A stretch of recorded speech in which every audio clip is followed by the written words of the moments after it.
നമസ്കാരം. ശബരിമല സ്വർണ്ണക്കൊള്ളയിലെ ഒന്നാം പ്രതി ഉണ്ണികൃഷ്ണൻ പോറ്റി പോലീസിന്റെ കസ്റ്റഡിയിൽ. രഹസ്യ കേന്ദ്രം ഇപ്പോൾ ഇഞ്ചക്കലെ ഓഫീസാണെന്ന് വ്യക്തമാവുന്നു.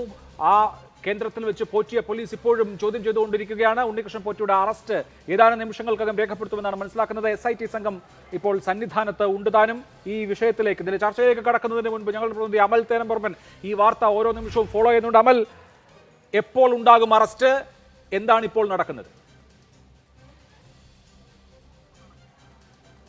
അഭിലാഷ്, കുറേ അധികം സമയം നീണ്ടുനിന്ന അവ്യക്തതകൾക്കൊടുവിലാണ് ഉണ്ണികൃഷ്ണൻ പോറ്റി എവിടെയുണ്ട് എന്നുള്ള കാര്യത്തിന് സ്ഥിരീകരണമാകുന്നത്.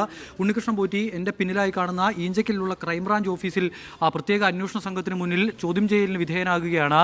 എവിടെയാണ് ഉണ്ണികൃഷ്ണൻ പോറ്റി എന്നുള്ള കാര്യത്തിൽ ഒരു വ്യക്തതയും ഉണ്ടായിരുന്നില്ല. ചോദ്യം ചെയ്യുന്നു എന്നൊരു വിവരത്തിനപ്പുറത്തേക്ക് ഒരു വിവരം പുറത്തേക്ക് വിടാനും അന്വേഷണ സംഘവും അതിലെ ആരും തയ്യാറാകുന്നില്ല എന്നുള്ളതായിരുന്നു. ഈ തിരുവനന്തപുരത്ത് പോലീസ് ഹെഡ്ക്വാർട്ടേഴ്സ്, അതോടൊപ്പം തന്നെ പോലീസിൻ്റെ AR ക്യാമ്പ്, അതോടൊപ്പം പോലീസ് ക്ലബ്ബ്, ഈ അന്വേഷണ സംഘത്തിന് നേതൃത്വം നൽകുന്ന ക്രമസമാധാന ചുമതലയുള്ള ADGP H വെങ്കടേഷിൻ്റെ ഓഫീസ്, ഇവിടെ അടക്കം എല്ലാ സ്ഥലങ്ങളിലും നമ്മൾ എത്തി ഇവിടെ ഉണ്ടോ എന്നൊരു പരിശോധന നടത്തിയിരുന്നു. പക്ഷേ അവിടെ എത്തുമ്പോഴൊന്നും ഒരു വിവരവും സ്ഥിരീകരിക്കാൻ കഴിഞ്ഞിരുന്നില്ല. ഇപ്പോൾ ഒടുവിൽ വൈകി അഭിഭാഷകന്റെ ഭാഗത്തു നിന്ന് ഒരു പ്രതികരണം ഉണ്ടാവുകയാണ്. ഈ ഉണ്ണികൃഷ്ണൻ പോറ്റി എവിടെയെന്ന് അറിയില്ല എന്നൊരു പ്രതികരണം കൊച്ചിയിൽ നടത്തുന്നു. ആ പ്രതികരണം വന്നതിന് പിന്നാലെ തന്നെ ഈ അന്വേഷണ സംഘത്തിലെ ഉദ്യോഗസ്ഥർ ഉണ്ണികൃഷ്ണൻ പോറ്റിയുടെ കുടുംബാംഗങ്ങളെ വിളിച്ച് തിരുവനന്തപുരം ഈഞ്ചക്കലിലുള്ള ഓഫീസിൽ ഉണ്ണികൃഷ്ണൻ പോറ്റി ഉണ്ട് എന്നുള്ള കാര്യം സ്ഥിരീകരിക്കുകയാണ്. ഇനി എപ്പോഴാണ് അറസ്റ്റ് എന്നുള്ളത് മാത്രമാണ് അറിയേണ്ടത്. ചോദ്യം ചെയ്ത് വിട്ടയക്കാനുള്ള യാതൊരുവിധ സാധ്യതയും കാണുന്നില്ല. അല്പസമയങ്ങൾക്കകം തന്നെ അറസ്റ്റ് രേഖപ്പെടുത്തിയേക്കും. അറസ്റ്റ് രേഖപ്പെടുത്തി പിന്നീടുള്ള നടപടി എന്താണ് എന്നുള്ള കാര്യത്തിൽ ഇപ്പോഴും വ്യക്തതയില്ല. കാരണം റാന്നിയിലേക്ക് കൊണ്ടുപോകേണ്ടതുണ്ട്. അവിടുത്തെ കോടതിയിലാണ് ഹാജരാക്കേണ്ടത്. വൈദ്യപരിശോധനയടക്കം പൂർത്തിയാക്കേണ്ടതുണ്ട്. അതൊക്കെ ഇനി എപ്പോഴുണ്ടാകും എന്നുള്ളത് മാത്രമാണ് അറിയാനുള്ളത്. ഇപ്പോഴും എന്തായാലും ചോദ്യം ചെയ്യൽ പുരോഗമിക്കുകയാണ്. അമൽ, SIT സംഘം, ഒരു സംഘം ഇപ്പോൾ ശബരിമലയിലാണ് ഉള്ളത്. ആരൊക്കെയാണ് ചോദ്യം ചെയ്യലിൽ പങ്കെടുക്കുന്നത്? ഇന്ന് അറസ്റ്റ് എന്ന നിലയിലേക്ക് കാര്യങ്ങൾ വന്നത് എങ്ങനെയാണ്? ഇപ്പോൾ നമുക്കറിയാം, SITയെ സംബന്ധിച്ച്, സ്വർണത്തെ സംബന്ധിച്ച് നിർണായകമായ വിവരങ്ങൾ ലഭിച്ചിട്ടുണ്ടാവും. ഇന്ന് അറസ്റ്റ് എന്നുള്ളത് തീരുമാനിക്കാൻ ഇടയാക്കിയ സാഹചര്യം എന്താണ്? ഉണ്ണികൃഷ്ണൻ പോറ്റിയുടെ ചോദ്യം ചെയ്യൽ വളരെ വേഗത്തിൽ പൂർത്തിയാക്കാൻ കഴിയുന്ന ഒന്നല്ല. ഒരുപാട് സമയം വേണ്ടിവരും. ഒരുപാട് കാര്യങ്ങൾക്ക് ഉണ്ണികൃഷ്ണൻ പോറ്റി മറുപടി പറയേണ്ടതുണ്ട്. അത് ഇന്നോ ഇന്നലെയോ തുടങ്ങിയ വിഷയം മുതലല്ല. ശബരിമലയിൽ ഉണ്ണികൃഷ്ണൻ പോറ്റി എത്തി, ആ ശബരിമലയിൽ ഒരു സാന്നിധ്യമായി മാറി, പിന്നീട് അവിടെ ഒരു ഇത്തിൽ കണ്ണിയിൽ പോലെ പിടിച്ചു നിന്നുകൊണ്ട് ശബരിമലയിലെ കൊള്ളയ്ക്ക് നേതൃത്വം നൽകുന്ന പരുവത്തിന് വളരാൻ കഴിഞ്ഞത് എങ്ങനെ, അതിനാരുടെയെല്ലാം ഒത്താശ ഉണ്ടായിട്ടുണ്ട്. അതോടൊപ്പം തന്നെ അവിടുത്തെ ഏതെല്ലാം ഉദ്യോഗസ്ഥരുമായി ഉണ്ണികൃഷ്ണൻ പോറ്റിക്ക് ബന്ധമുണ്ട്, രാഷ്ട്രീയ ബന്ധങ്ങൾ എങ്ങനെയാണ്, ഇത്തരത്തിൽ ഒരുപാട് ചോദ്യങ്ങൾക്ക് മറുപടി നൽകേണ്ടതുണ്ട്. സ്വർണ്ണപ്പാളിയുമായി ബന്ധപ്പെട്ട വിഷയത്തിൽ സ്വർണ്ണപ്പാളി ശബരിമലയിൽ നിന്നും എടുത്തത് മുതൽ പിന്നീട് അത് ബാംഗ്ലൂർ വഴി കറങ്ങി ഹൈദരാബാദിലെത്തി, അവിടെ നിന്നും ചെന്നൈയിലെത്തി, പിന്നീട് തിരികെ ഇവിടേക്ക് എത്തുന്നത് വരെയുള്ള സമയത്ത് ജയറാമിൻ്റെ വീട്ടിലൊക്കെ കൊണ്ടുപോയി വെച്ച് പൂജയൊക്കെ നടത്തിയതുപോലെ എവിടെയെല്ലാം കൊണ്ടുപോയിട്ടുണ്ട്, എത്രത്തോളം സ്വർണം നഷ്ടമായിട്ടുണ്ട്, അല്ലെങ്കിൽ അത് ഉണ്ണികൃഷ്ണൻ പോറ്റിക്ക് എത്രത്തോളം നേട്ടം ഉണ്ടായിട്ടുണ്ട് തുടങ്ങിയ കാര്യങ്ങൾ ഒരുപാട് അറിയേണ്ടതുണ്ട്. മാത്രമല്ല, ഈ കേസിൽ പ്രതിയേർത്തിട്ടുള്ള 10 ഉദ്യോഗസ്ഥരുണ്ട്. അവരുമായുള്ള ബന്ധം എങ്ങനെയാണ് എന്നതടക്കമുള്ള കാര്യങ്ങൾ പരിശോധിക്കേണ്ടതുണ്ട്. ഉണ്ണികൃഷ്ണൻ പോറ്റിയുടെ ഫോൺ ഇപ്പോൾ ഈ അന്വേഷണ സംഘത്തിൻ്റെ കൈവശമാണ് എന്നാണ് മനസ്സിലാക്കുന്നത്. അതിൽ നിന്നും നിർണായക വിവരങ്ങൾ കണ്ടെത്താൻ കഴിയുമെന്നൊരു പ്രതീക്ഷ അന്വേഷണ സംഘത്തിനുണ്ട്. അറസ്റ്റ് എപ്പോൾ രേഖപ്പെടുത്തും, എത്ര സമയത്തിനുള്ളിൽ ഉണ്ടാകും എന്നുള്ള കാര്യത്തിൽ ഒരു വ്യക്തതയുമില്ല. കാരണം ഇത്രയും അധികം ചോദ്യങ്ങൾക്ക് ഉണ്ണികൃഷ്ണൻ പോറ്റി മറുപടി പറയേണ്ടതാണ്. ചോദ്യം ചെയ്യൽ എന്തായാലും പുരോഗമിക്കുന്നുണ്ട്. അറസ്റ്റിലേക്ക് ഇതിന്റെ കാര്യങ്ങൾ നീങ്ങുന്നു എന്നാണ് ഞാൻ മനസ്സിലാക്കുന്നത്. എത്തിയിട്ടില്ലല്ലോ അല്ലേ? ക്രൈംബ്രാഞ്ച് ഓഫീസിലേക്ക് നിലവിൽ ഇവിടെ അന്വേഷണ സംഘത്തിലുള്ള പ്രധാനപ്പെട്ട 2 ഉദ്യോഗസ്ഥരില്ലാതെയാണ് ചോദ്യം ചെയ്യൽ തുടങ്ങിയത് എന്നുള്ളതാണ്. നമുക്ക് ഒരു പരിധിക്കപ്പുറത്തേക്ക് കടന്ന വിവരങ്ങൾ അന്വേഷണ സംഘത്തിൻ്റെ ഭാഗത്തു നിന്ന് ലഭിക്കുന്നില്ല എങ്കിൽ കൂടി നമ്മുടെ കൺമുന്നിൽ കണ്ട 2 കാര്യങ്ങൾ ഇതാണ്. ഒന്ന്, SP-യുടെ സാന്നിധ്യം ഉണ്ടായിരുന്നില്ല. അതോടൊപ്പം തന്നെ H വെങ്കടേഷ് നമ്മൾ ഈ ക്രമസമാധാന ചുമതലയുള്ള ADGP-യുടെ ഓഫീസിന് മുന്നിൽ നിൽക്കുന്ന സമയത്താണ് അവിടെ നിന്നും പുറത്തേക്ക് ഇറങ്ങി പോകുന്നത്. കുറേ അധികം സമയം, ഒരു 3 മണി മുതൽ പിന്നീട് ഒരു 4-5 മണി വരെ ഉള്ള സമയത്ത് ഈ ADGP-യുടെ ഓഫീസിൽ അദ്ദേഹം ഉണ്ടായിരുന്നു. അദ്ദേഹത്തിൻ്റെ സാന്നിധ്യത്തിലായിരുന്നില്ല ചോദ്യം ചെയ്യൽ. അതിനുശേഷം ആ വാഹനം, ADGP-യുടെ വാഹനം ഓടുന്നു പുറത്തേക്ക് പോരുന്നത് കണ്ടതാണ്. അത് ഇവിടേക്ക് എത്തിയോ എന്നുള്ളത് മാത്രമാണ് കാണേണ്ടത്. വിശാലമായ ഒരു സ്ഥലമാണ്. അവിടെ തന്നെ തുടരുക. ഈ ചോദ്യം ചെയ്യൽ പൂർത്തീകരിച്ചാൽ, അറസ്റ്റ് രേഖപ്പെടുത്തിയതിനു ശേഷം വൈദ്യ പരിശോധനയ്ക്കായി ഉണ്ണികൃഷ്ണൻ പോറ്റിയെ പുറത്തേക്ക് കൊണ്ടുവരും. നമുക്കത് തത്സമയം കാണിക്കാം. എന്തായാലും SP ശശിധരനോ ADGP വെങ്കടേഷോ ഇപ്പോൾ ഇല്ല.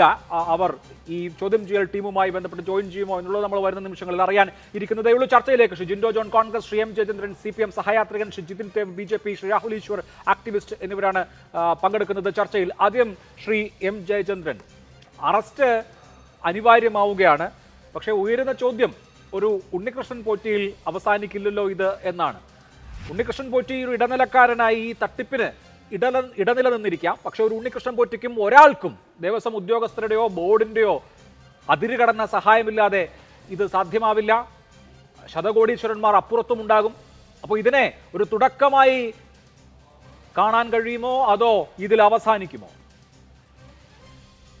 അഭിലാഷ്, ഇത് ഈ പ്രശ്നം എന്ന് പറഞ്ഞാൽ എന്താണ് വാസ്തവത്തിൽ? ഇപ്പോ പിന്നെ രാഷ്ട്രീയ കക്ഷികളും, ഞാൻ ഏതെങ്കിലും മുന്നണികളുടെ പേരൊന്നും പറയുന്നില്ല, വിവിധ രാഷ്ട്രീയ കക്ഷികൾ എന്ന് തന്നെ പറയാൻ ആഗ്രഹിക്കുന്നത്, വിവിധ രാഷ്ട്രീയ കക്ഷികളും മാധ്യമങ്ങളും വിവരിക്കുന്നത് പോലെയുള്ള വസ്തുതകൾ എത്രത്തോളമാണ് വസ്തുതകൾ വിവരിക്കുന്നത് എന്നുകൂടെ നമ്മൾ പരിശോധിക്കേണ്ടതാണ് അഭിലാഷ് ഇക്കാര്യത്തിലുള്ളത്.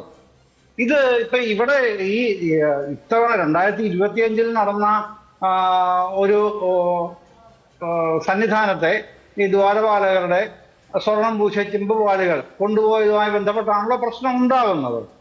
ആ പ്രശ്നം ഉണ്ടാവാൻ തന്നെ കാരണം എന്താണ്? വാസ്തവത്തിൽ അടിസ്ഥാനപരമായുള്ള കാരണം, ഹൈക്കോടതി ഈ കേസ് ഒരു സുവമോട്ടോ കേസായിട്ട് സ്വമേധയാ കേസെടുക്കുകയായിരുന്നു.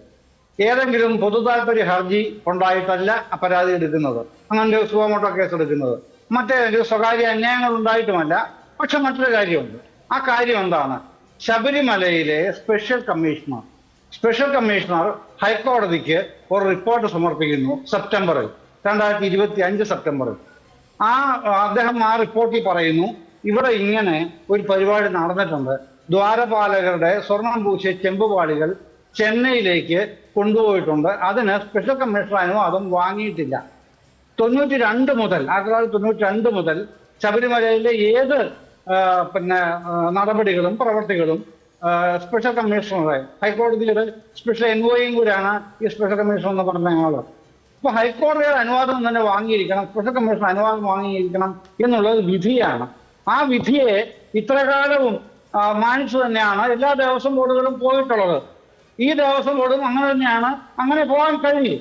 പക്ഷെ ഇക്കാര്യത്തിൽ 2025 ഇക്കാര്യത്തിൽ ഒരു വ്യത്യാസമുണ്ടായി, മാറ്റമുണ്ടായി. എന്തുകൊണ്ട് എന്നുള്ളത് അടക്കമാണ് സെപ്റ്റംബർ 2025 സ്പെഷ്യൽ കമ്മീഷണർ ഹൈക്കോടതിക്ക് റിപ്പോർട്ട് കൊടുക്കുന്നത്. ആ റിപ്പോർട്ടിന്റെ അടിസ്ഥാനത്തിലാണ് സുവമോട്ടോ കേസ് എടുക്കുന്നത്. അതാണ് പ്രധാനപ്പെട്ട കാര്യം. ആ കേസിലാണ് ഇത്രയധികം ഡെവലപ്മെന്റ്സ് ഉണ്ടാവുന്നത്. ആ വിഷയം പരിശോധിച്ചു വരുമ്പോഴാണല്ലോ കൂടുതൽ വിഷയങ്ങൾ പുറത്തേക്ക് വരുന്നത്. ദേവസ്വം വിജിലൻസിന്റെ തന്നെ കണ്ടെത്തൽ, ഹൈക്കോടതിയായ ദേവസ്വം വിജിലൻസ് അറിയിച്ചിട്ടുള്ള കാര്യം അങ്ങേക്ക് അറിയാവുന്നതാണ്. ഹൈക്കോടതിയുടെ തന്നെ ഉത്തരവ് അങ്ങ് വായിച്ചിട്ടുണ്ടാവും. കോടതി തന്നെയാണ് പറഞ്ഞിട്ടുള്ളത് അവിടെ കൊള്ള നടന്നിട്ടുണ്ട് എന്നുള്ളത്. ഈ വിവരത്തിന്റെ തുടക്കം, അതല്ലെങ്കിൽ ഇത് പുറത്തു വരാനുള്ള കാരണം ശരിയാണ് താങ്കൾ പറയുന്നത് പോലെ ഹൈക്കോടതി എടുത്തിട്ടുള്ള കേസാണ്. പക്ഷേ നമ്മുടെ മുമ്പിലുള്ള വിഷയം എന്ന് പറയുന്നത് അവിടെ തീവെട്ടി കൊള്ള നടന്നിട്ടുണ്ട് എന്നുള്ളതാണല്ലോ. അക്കാര്യത്തിൽ ആർക്കും തർക്കമില്ലല്ലോ. അതിൽ ഈ പറഞ്ഞ ഉണ്ണികൃഷ്ണൻ പോറ്റി മാത്രം പ്രതിയാവുന്ന ഒരു കേസ് ആവില്ലല്ലോ ഉണ്ടാവുക എന്നുള്ളതാണ് എന്റെ ചോദ്യം. അതെങ്ങനെയാണ്, ആരൊക്കെയാണ് ഉണ്ടാവുക? ഉണ്ണികൃഷ്ണൻ പോറ്റി മാത്രമല്ലല്ലോ എന്നുള്ളതിന് ഏറ്റവും പ്രധാനപ്പെട്ട ഒരു തെളിവ് ഈ 25 പേജുള്ള ദേവസ്വം ബോർഡിന്റെ റിപ്പോർട്ട് പുറത്തു വന്നല്ലോ. ദേവസ്വം വിജിലൻസിന്റെ, ബോർഡിന്റെ അല്ല, വിജിലൻസിന്റെ. ആ റിപ്പോർട്ട് പുറത്തു വരുമ്പോൾ അതിൽ പറയുന്നുണ്ടല്ലോ എങ്ങനെയാണ് ഈ താങ്ങുപീഠങ്ങൾ ഇയാളുടെ ബന്ധുവീട്ടിൽ നിന്ന് കണ്ടെത്തുന്നത്, എങ്ങനെയാണ് നഷ്ടപ്പെട്ടു പോയി എന്ന് പറയുന്നത് ഇതേ വ്യക്തിയാണ്. 17-ാം തീയതി, കഴിഞ്ഞ മാസം 17-ാം തീയതി, അതായത് പമ്പ സംഗമത്തിൽ 3 ദിവസം മുമ്പ് നഷ്ടപ്പെട്ടു പോയി എന്ന് പറയുന്ന അതേ വ്യക്തിയുടെ വീട്ടിൽ നിന്നാണ് പിന്നീട് കണ്ടെത്തുന്നുള്ള വേറൊരു കാര്യം. അപ്പൊ അതിന്റെ ഡീറ്റെയിൽസ് ഒക്കെ ഈ റിപ്പോർട്ടിൽ ഞാൻ അതിലേക്ക് പോകുന്നില്ല. പക്ഷേ അഭിലാഷ്, ഇതിൻ്റെ അകത്ത് 16/6/2023 അന്നത്തെ തന്ത്രിയാണ് ഇത് ഇങ്ങനെ ഈ ദ്വാരപാലക ശില്പപാളികൾ, സ്വർണം പൂശിയ ചെമ്പ് പാളികളിൽ പ്രശ്നങ്ങളുണ്ട്, അത് നന്നാക്കി കൊണ്ടുവരണം എന്ന് രേഖാമൂലം ആവശ്യപ്പെട്ട് കത്ത് കൊടുക്കുന്നത്. പക്ഷെ ആ വർഷം അത് നടന്നില്ല. പിറ്റേ വർഷമാണ് അങ്ങനെ പറയുമ്പോൾ പ്രശ്നം തന്ത്രിക്ക് സ്വമേധയാ തോന്നി, അയ്യോ ഈ ദ്വാരപാലക ശില്പങ്ങൾ മങ്ങിയിരിക്കുകയാണല്ലോ, അപ്പൊ തന്നെ തന്ത്രി ഒരു കത്ത് കൊടുത്തു. ആ തന്ത്രിയുടെ കത്തിന്റെ അടിസ്ഥാനത്തിൽ ബാക്കിയെല്ലാം ചെയ്തു എന്ന് തോന്നും ഇത് കേൾക്കുമ്പോൾ. തന്ത്രി തന്നെ വിശദീകരിച്ചിട്ടുണ്ടല്ലോ, തന്ത്രിയോട് ഇങ്ങനെ ഒരു കത്ത് ആവശ്യപ്പെടുകയാണ് ദേവസ്വം അഡ്മിനിസ്ട്രേറ്റർമാർ, ദേവസ്വം അഡ്മിനിസ്ട്രേറ്റീവ് ഓഫീസർ, ശബരിമലയുടെ ചുമതലയുള്ള ഉദ്യോഗസ്ഥൻ. ഇത് മാൻഡേറ്ററി ആയതുകൊണ്ട് തന്ത്രിയോട് ഈ കത്ത് ആവശ്യപ്പെട്ടു, അദ്ദേഹം കത്ത് കൊടുത്തു. ഇതിന്റെ നമ്മൾ ഫൗണ്ടർ ഓഫ് ദ കോൺസ്പിറസി എന്ന് പറയുന്നത് ആരാണ്? തന്ത്രി ഇതിനകത്ത് ഒരു ഉപകരണം മാത്രമല്ല, അദ്ദേഹത്തിന് കത്ത് വേണമെന്നുണ്ടായിരുന്നതുകൊണ്ട് അദ്ദേഹത്തിൽ നിന്ന് ഒരു കത്ത് വാങ്ങി, അത്രയേ ഉള്ളൂ. അല്ലാതെ തന്ത്രി കത്ത് എഴുതിയതുകൊണ്ടാണ് ഈ പ്രശ്നമെന്ന് പറയല്ലേ? അല്ല, അങ്ങനെയല്ല, ഞാൻ അങ്ങനെയല്ല പറഞ്ഞത്. ഞാൻ പറഞ്ഞു വരുന്നത് താങ്കൾ മുഴുവനാക്കാൻ അനുവദിക്കാത്തതുകൊണ്ടാണ്. അത്രേ ഉള്ളൂ കാര്യം. എന്താ പറയാമോ, ഇത് ഹൈക്കോടതി സുവ്യക്തമായിട്ട് പറയുകയാണ്. ഇതൊരു അഡ്മിനിസ്ട്രേറ്റീവ് ലാപ്സ് അല്ല, ഇതൊരു ക്രിമിനൽ ഒഫൻസ് ആണ് എന്ന് പറഞ്ഞിട്ടാണല്ലോ SIT നിയമിക്കുന്നത്, അല്ലേ? അപ്പൊ തന്നെ കാര്യങ്ങൾ സുവ്യക്തമാണ് വായിക്കുന്ന ആർക്കും. അഡ്മിനിസ്ട്രേറ്റീവ് ലാപ്സ് അല്ല, ക്രിമിനൽ ഒഫൻസ് ആണ്, അതുകൊണ്ട് കേസ് എടുക്കണം എന്ന് പറയുന്നത് വ്യക്തമല്ലേ കാര്യം? അതിവിടെ ഉണ്ട്. അതിന്റെ അടിസ്ഥാനത്തിലാണ് തന്ത്രി എന്നൊക്കെ പറഞ്ഞ് താങ്കൾ പറഞ്ഞതുപോലെയും നമ്മൾ എല്ലാവരും മനസ്സിലാക്കുന്നത് പോലെയും ഒരു ടൂൾ മാത്രമാണ് ഇത്തരം കാര്യങ്ങളിലെല്ലാം. അല്ലാതെ തന്ത്രി ഇതൊക്കെ ചെയ്യുന്നതുകൊണ്ടാണ് ഇതൊക്കെ വരുന്നതെന്നൊക്കെ ആരെങ്കിലും പറയുമോ? ആരെങ്കിലും അങ്ങനെ കരുതുമോ? ഒന്നുമില്ലല്ലോ. അതൊക്കെ അദ്ദേഹം ടൂളായി മാറുന്നതിന്റെ ഒരുപാട് ഘടകങ്ങളുണ്ടാവും. അത് അന്വേഷണത്തിൽ വരുന്നെങ്കിൽ വരട്ടെ, വരാതിരിക്കട്ടെ, അത് പിന്നുള്ള കാര്യം. പക്ഷേ കോടതി അത് പറയുന്നുണ്ട്, അതുകൊണ്ടാണ് ക്രിമിനൽ കേസായിട്ട് വരുന്നത്. ഇതിൻ്റെ അകത്ത് പിന്നെ താങ്കൾ സൂചിപ്പിച്ചതുപോലെ തന്നെ ഒരു ഉണ്ണികൃഷ്ണൻ പോറ്റിയെ കൊണ്ട് മാത്രം ഇതൊന്നും നടത്തിയെടുക്കാൻ കഴിയില്ല. അതുകൊണ്ടാണല്ലോ 10ഓളം ഏറ്റവും സീനിയർ ആയിട്ടുള്ള ഉന്നതാധികാര സ്ഥാനത്ത് തന്നെ വിരാജിച്ചിരുന്ന സെക്രട്ടറി അടക്കമുള്ള, ജയശ്രീ അടക്കമുള്ള, അല്ലെങ്കിൽ മുരാരി ബാബു അടക്കമുള്ള പ്രധാനപ്പെട്ട ഉദ്യോഗസ്ഥന്മാരെ ഒക്കെ പണിപ്പെട്ട് ചെയ്യേണ്ടി വരുന്നതും ഹൈക്കോടതിയിൽ റിപ്പോർട്ട് സമർപ്പിക്കുന്നതൊക്കെ അതുകൊണ്ടാണല്ലോ. ഇനി ഇതിനകത്ത് മറ്റേതെങ്കിലും ഇപ്പോ വിശ്വാസ സംരക്ഷണ യാത്ര ഫോമുകളും ഇതിനകത്ത് രാഷ്ട്രീയ ആരോപണം ഉന്നയിക്കുന്നുണ്ടല്ലോ, കൊണ്ടുവന്ന് അന്വേഷിക്കട്ടെ, പിടിക്കട്ടെന്ന്. ആരെങ്കിലും എതിർക്കുമോ? ആരെങ്കിലും സഹായിക്കാൻ ചെല്ലുമോ? ഒന്നുമില്ല. അങ്ങനെ ഏതെങ്കിലും രാഷ്ട്രീയമായി ബന്ധപ്പെട്ട ഏതെങ്കിലും ഒരാൾ, ബന്ധമുള്ള ആളെങ്കിലും ഉണ്ടെങ്കിൽ അയാൾ പിടിക്കപ്പെടണം, ശിക്ഷിക്കപ്പെടണം. അതിനൊന്നും ഒരു തർക്കവുമില്ല. ശരി, ഓക്കെ. ശ്രീ രാഹുൽ ഈശ്വർ, ഇവിടെ ഇപ്പോ ഉണ്ണികൃഷ്ണൻ പോറ്റി എന്ന ഈ സ്പോൺസറായി രംഗപ്രവേശനം ചെയ്ത ആദ്യം ശാന്തി ജീവനക്കാരനായി അവിടെ എത്തിയ ആൾ ഇന്ന് തന്നെ അറസ്റ്റിലാവും എന്ന് നമ്മൾ പ്രതീക്ഷിക്കുന്നു. അറസ്റ്റ് ഇന്ന് രേഖപ്പെടുത്തിയേക്കാം. ഇവിടെ എൻ്റെ ചോദ്യം ഇത് ഉണ്ണികൃഷ്ണൻ പോറ്റിയിൽ ഒതുങ്ങി നിൽക്കുമോ എന്നുള്ളതാണ്. 9 ദേവസ്വം ഉദ്യോഗസ്ഥരുടെ വീഴ്ച അല്ലെങ്കിൽ കൊളൂഷൻ ചൂണ്ടിക്കാണിച്ചിരുന്നു ദേവസ്വം വിജിലൻസ് തന്നെ. 2019 അഡ്മിനിസ്ട്രേറ്റീവ് ഓഫീസറായിരുന്ന മുരാരി ബാബു, എക്സിക്യൂട്ടീവ് ഓഫീസറായിരുന്ന സുധീഷ് കുമാർ, ദേവസ്വം സെക്രട്ടറി ആയിരുന്ന ജയശ്രീ, തിരുവാഭരണം കമ്മീഷണറായിരുന്ന KS ബൈജു, തിരുവാഭരണം കമ്മീഷണറായി പിന്നീട് വന്ന RG രാധാകൃഷ്ണൻ, എക്സിക്യൂട്ടീവ് ഓഫീസറായിരുന്ന രാജേന്ദ്ര പ്രസാദ്, അഡ്മിനിസ്ട്രേറ്റീവ് ഓഫീസറായി പിന്നെ വന്ന ശ്രീകുമാർ, അഡ്മിനിസ്ട്രേറ്റീവ് ഓഫീസിൽ തന്നെയുള്ള K രാജേന്ദ്രൻ അടക്കമുള്ള ആളുകളുടെ പങ്കാളിത്തം, അതല്ലെങ്കിൽ അവർക്ക് വന്ന വീഴ്ച ദേവസ്വം വിജിലൻസ് തന്നെ കണ്ടെത്തിയിട്ടുണ്ട്.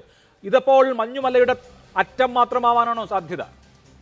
ശ്രീ അഭിലാഷ്, 2 പോയിന്റ്. ഒന്ന്, ആദ്യം തന്നെ ശ്രീ ഉണ്ണികൃഷ്ണൻ പോറ്റിയെ നിർബന്ധമായി അറസ്റ്റ് ചെയ്യണം. ആദ്യം മുതലേ കഴിഞ്ഞ ഒരാഴ്ചയായി ഭക്തരും ഞങ്ങൾ എല്ലാവരും പറഞ്ഞുകൊണ്ടിരിക്കുന്നതാണ്, ഉണ്ണികൃഷ്ണൻ പോറ്റിയെ അറസ്റ്റ് ചെയ്യുകയും ഇതിന്റെ പിന്നിൽ ആരാണെന്ന് കണ്ടെത്തുകയും വേണം. 2, നമുക്കെല്ലാം അറിയുന്നത് പോലെ ഇതിന്റെ പിന്നിൽ ദേവസ്വം ബോർഡിന്റെ കൈകളില്ലാതെ നടക്കില്ല.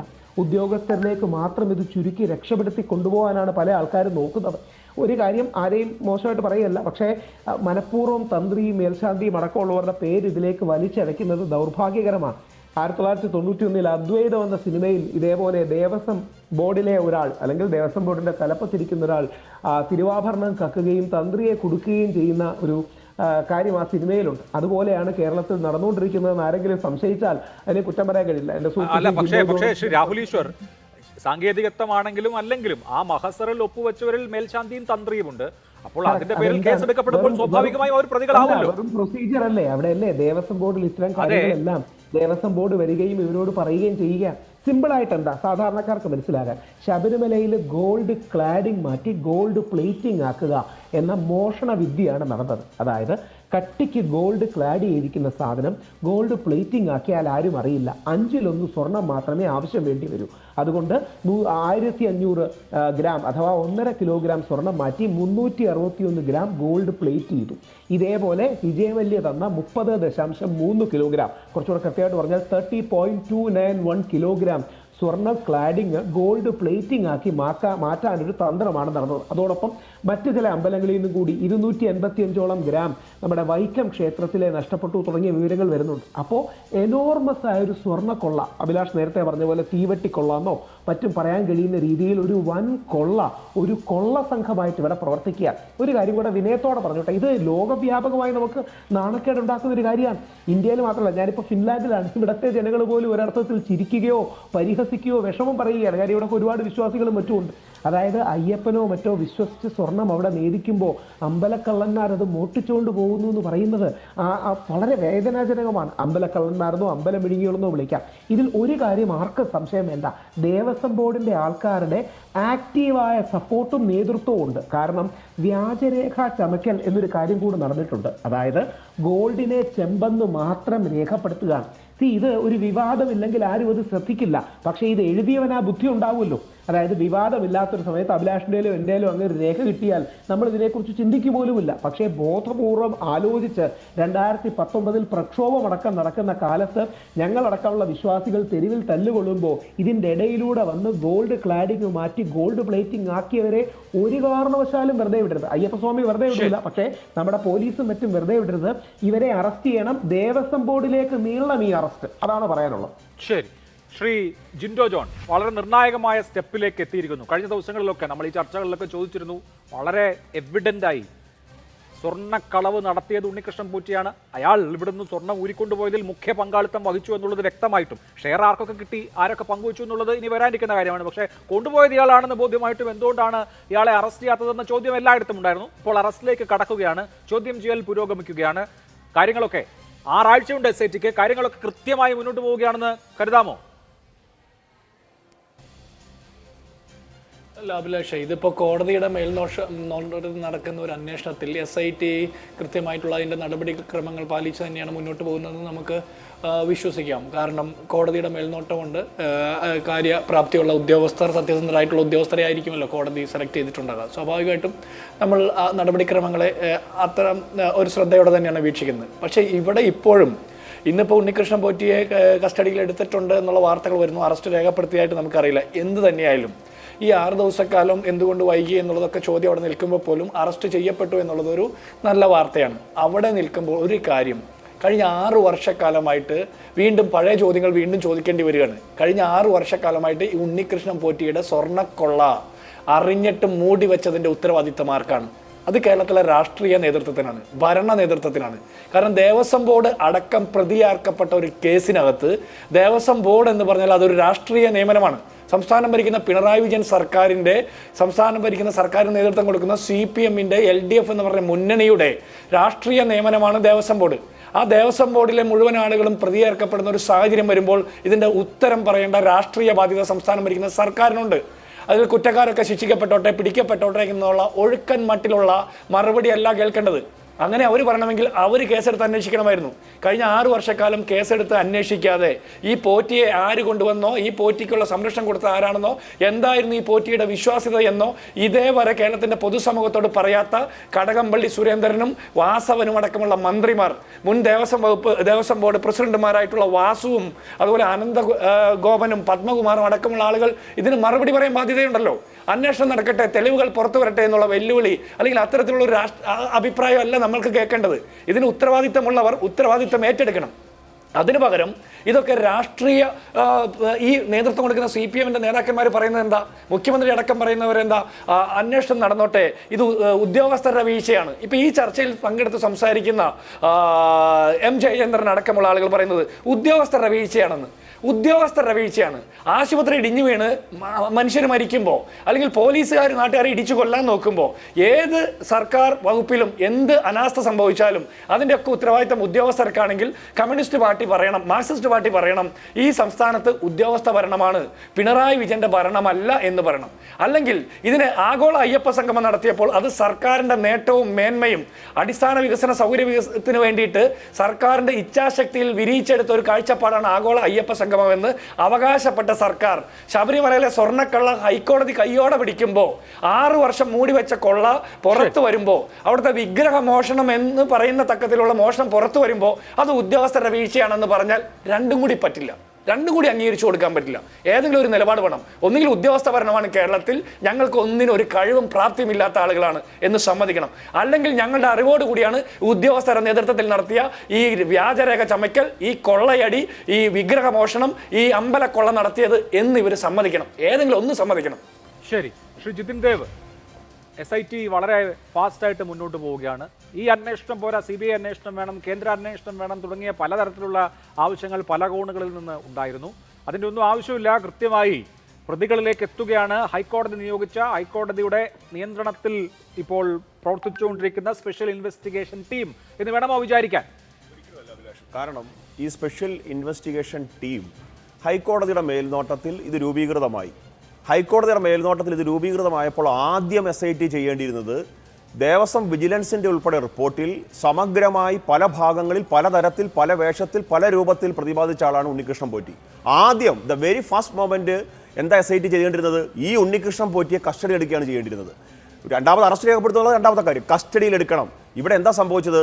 ഒക്ടോബർ മാസം 10-ാം തീയതി സമർപ്പിക്കപ്പെട്ട ദേവസ്വം വിജിലൻസിന്റെ റിപ്പോർട്ടിന്മേൽ ഇന്ന് ഉണ്ണികൃഷ്ണൻ പോറ്റിയെ കസ്റ്റഡിയിൽ എടുക്കുമ്പോൾ ഇന്ന് തീയതി 16 6 ദിവസം പോരെ ഒരു ക്രിമിനൽ ഗൂഢാലോചന അല്ലെങ്കിൽ അത്തരത്തിലൊരു ക്രിമിനലിന് ഈ പറഞ്ഞ തെളിവുകളെല്ലാം നശിപ്പിക്കാൻ? 6 ദിവസം കൊണ്ട് ഉണ്ണികൃഷ്ണൻ പോറ്റിക്ക് ബാർഗെയിൻ ചെയ്ത് കാര്യങ്ങളൊക്കെ ഫിക്സേഷൻ ചെയ്യാൻ സാധിച്ചു കാണുമല്ലോ.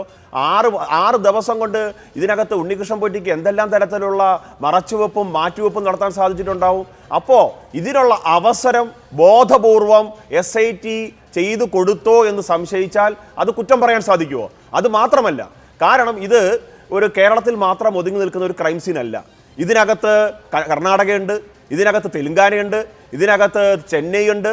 അപ്പം മറ്റ് സംസ്ഥാനങ്ങളിൽ ഉൾപ്പെടെ നീണ്ടു കിടക്കുന്ന ഈ ക്രൈം സീൻ കേരളത്തിലെ ഒരു പോലീസ് സംവിധാനത്തിന് ഈ പറഞ്ഞ സംസ്ഥാനങ്ങളിൽ നിന്നെല്ലാം നടത്തി അന്വേഷണം നടത്തി വളരെ വേഗത്തിൽ ഇത് പൂർത്തീകരിക്കാൻ സാധിക്കുമെന്ന കാര്യത്തിൽ BJP സംശയങ്ങളിൽ ഞങ്ങളെ തെറ്റു പറയാൻ സാധിക്കുമോ? അതുകൊണ്ട് ഇതിനകത്ത് ആവശ്യം ഒരു കൃത്യമായ സമഗ്രവുമായിട്ടുള്ള ഒരു അന്വേഷണമാണ്. അത് ചെയ്യാൻ ഇന്ന് സാധിക്കുന്ന കേന്ദ്ര ഏജൻസികളാണ്. അതുകൊണ്ടാണ് BJPയുടെ സംസ്ഥാന അധ്യക്ഷൻ ശ്രീ രാജീവ് ചന്ദ്രശേഖർ ഗവർണറെ കണ്ടിട്ട് ഇത് കേന്ദ്ര ഏജൻസികൾ അന്വേഷിക്കണം എന്ന തരത്തിലേക്ക് ആവശ്യപ്പെട്ടത്.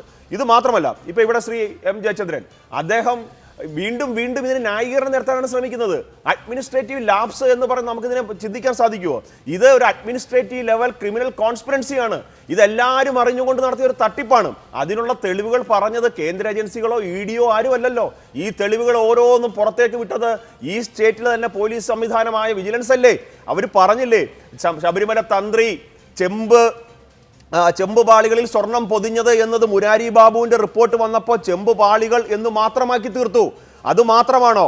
ദേവസ്വം ബോർഡ് 3/7/2019 കൂടിയ ദേവസ്വം ബോർഡിന്റെ മിനിറ്റ്സിൽ 77-ാം നമ്പർ അജണ്ട പ്രകാരം എഴുതി വെച്ചിരിക്കുന്നത് എന്താണ്? ചെമ്പുപാളികൾ എന്നാണ്. അപ്പം സ്വർണം പൊതിഞ്ഞ പാളികളെ ചെമ്പുപാളികളാക്കിയതിൽ നിന്ന് ഈ ദേവസ്വം ബോർഡിനും അതിന്റെ ഉദ്യോഗസ്ഥന്മാർക്കും അതിന്റെ ദേവസ്വം ബോർഡ് പ്രസിഡന്റിനും കമ്മീഷണർക്കും അംഗങ്ങൾക്കും ഒഴിഞ്ഞു മാറാൻ സാധിക്കും അഭിലാഷ്? ഒഴിഞ്ഞു മാറാൻ സാധിക്കില്ല.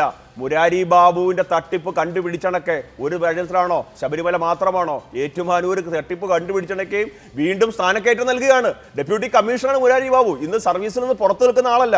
അപ്പൊ ഇങ്ങനെ മുരാരി ബാബുവിനെയും സുധീഷ് കുമാറിനെയും ജയശ്രീയെയും ബൈജുവിനെയും ഇവരെ എല്ലാം പരിപാലിച്ച് മുന്നോട്ട് കൊണ്ടുപോയത് ഈ പറഞ്ഞ പിണറായി വിജയൻ സർക്കാരും അദ്ദേഹത്തിന്റെ ദേവസ്വം മന്ത്രിയും അദ്ദേഹത്തിന്റെ ദേവസ്വം ബോർഡുമാണ്. അതിനകത്തൊരു സംശയവും വേണ്ട. അതുകൊണ്ട് BJP ആവശ്യപ്പെടുന്നത് ഇത് LDF-ൽ മാത്രം പ്രതിനിധിക്കേണ്ട വിഷയമല്ല. BJP ആവശ്യപ്പെടുന്നത് കഴിഞ്ഞ 30 വർഷമായിട്ട് ഭഗവാന്റെ മുതൽ സ്വർണമായിട്ടായാലും അല്ലെങ്കിൽ കമ്മീഷനായിട്ടായാലും വലിയ തോതിൽ അഴിമതി നടത്തപ്പെട്ടിട്ടുണ്ട്. സമഗ്രമായ അന്വേഷണം വേണം. ഭഗവാന്റെ മുതൽ നഷ്ടപ്പെടുന്ന സാഹചര്യം ഉണ്ടാകരുത്. ഉപ്പ് തിന്നവർ ആരൊക്കെയായാലും അതിനകത്ത് LDF ആയാലും UDF ആയാലും ഏതാളായാലും വെള്ളം കുടിക്കാൻ തയ്യാറാകണം. ശരി, ശ്രീജേന്ദ്രൻ, ഇവിടെ 1564 ഗ്രാമാണ് വിജയ് മല്യ 1998 ഈ ദ്വാരപാലക ശില്പങ്ങളുടെ പാളികളെ ക്ലാഡ് ചെയ്യാൻ വേണ്ടി ഉപയോഗിച്ചത്. അതിനുശേഷം എത്ര തവണ ദ്വാരപാലക ശില്പപാളികൾ എടുത്തുകൊണ്ടുപോയി? ഇവിടെ ഇപ്പോൾ ഇയാളെ ഈ കൊണ്ടുപോയ പോറ്റിയെ അറസ്റ്റ് ചെയ്യുന്നുണ്ട്. പക്ഷേ 2019-ലാവട്ടെ 2025-ലാവട്ടെ താങ്കൾ ഈ പറഞ്ഞ ഹൈക്കോടതി സോമൂട്ട കേസെടുത്ത് ഈ കാര്യത്തിൽ ഒരു പരിശോധന നടത്തുന്നത് വരെ ഓരോ തവണ അഴിച്ചുകൊണ്ട് പോകുമ്പോഴും ഇതിൻ്റെ മൂല്യം എത്ര, കൊണ്ടുപോയ അത്രയും തിരിച്ചു കൊണ്ടുവന്ന ഏറ്റവും പ്രാഥമികമായ കാര്യമെങ്കിലും അത് ഏറ്റവും പ്രാഥമികമായ കാര്യമാണല്ലോ. കൊണ്ടുപോകാൻ പാടില്ല, പുറത്ത് കൊണ്ടുപോകാൻ പാടില്ലാത്തൊരു കാര്യം കൊണ്ടുപോകുന്നു. എന്നാൽ കൊണ്ടുപോയത് തിരിച്ചു കൊണ്ടുവരുമ്പോൾ കൊണ്ടുപോയ സമയത്തുണ്ടായിരുന്ന അത്രയും ഉണ്ടായിരുന്നോ എന്ന് പോലും നോക്കാതിരുന്ന ദേവസ്വം ബോർഡ് എനിക്ക് തോന്നുന്നു ഉണ്ണികൃഷ്ണൻ പോറ്റിയേക്കാൾ മുമ്പ് പ്രതിയാവേണ്ട സംവിധാനമല്ലേ? അഭിലാഷേ, പിന്നെ താങ്കൾ ഇങ്ങനെ പറയുമ്പോൾ കഷ്ടം എന്നേ എനിക്ക് തോന്നുന്നുള്ളൂ കേട്ടോ. കാരണം ഇപ്പൊ ഈ നമ്മുടെ ഈ ചർച്ചയിലിരിക്കുന്ന മറ്റ് പാനലിസ്റ്റുകൾ പറയുന്നത് നമുക്ക് മനസ്സിലാവും, അവരുടെ താല്പര്യങ്ങളും അറിയാം ഓരോരുത്തരുടെയും.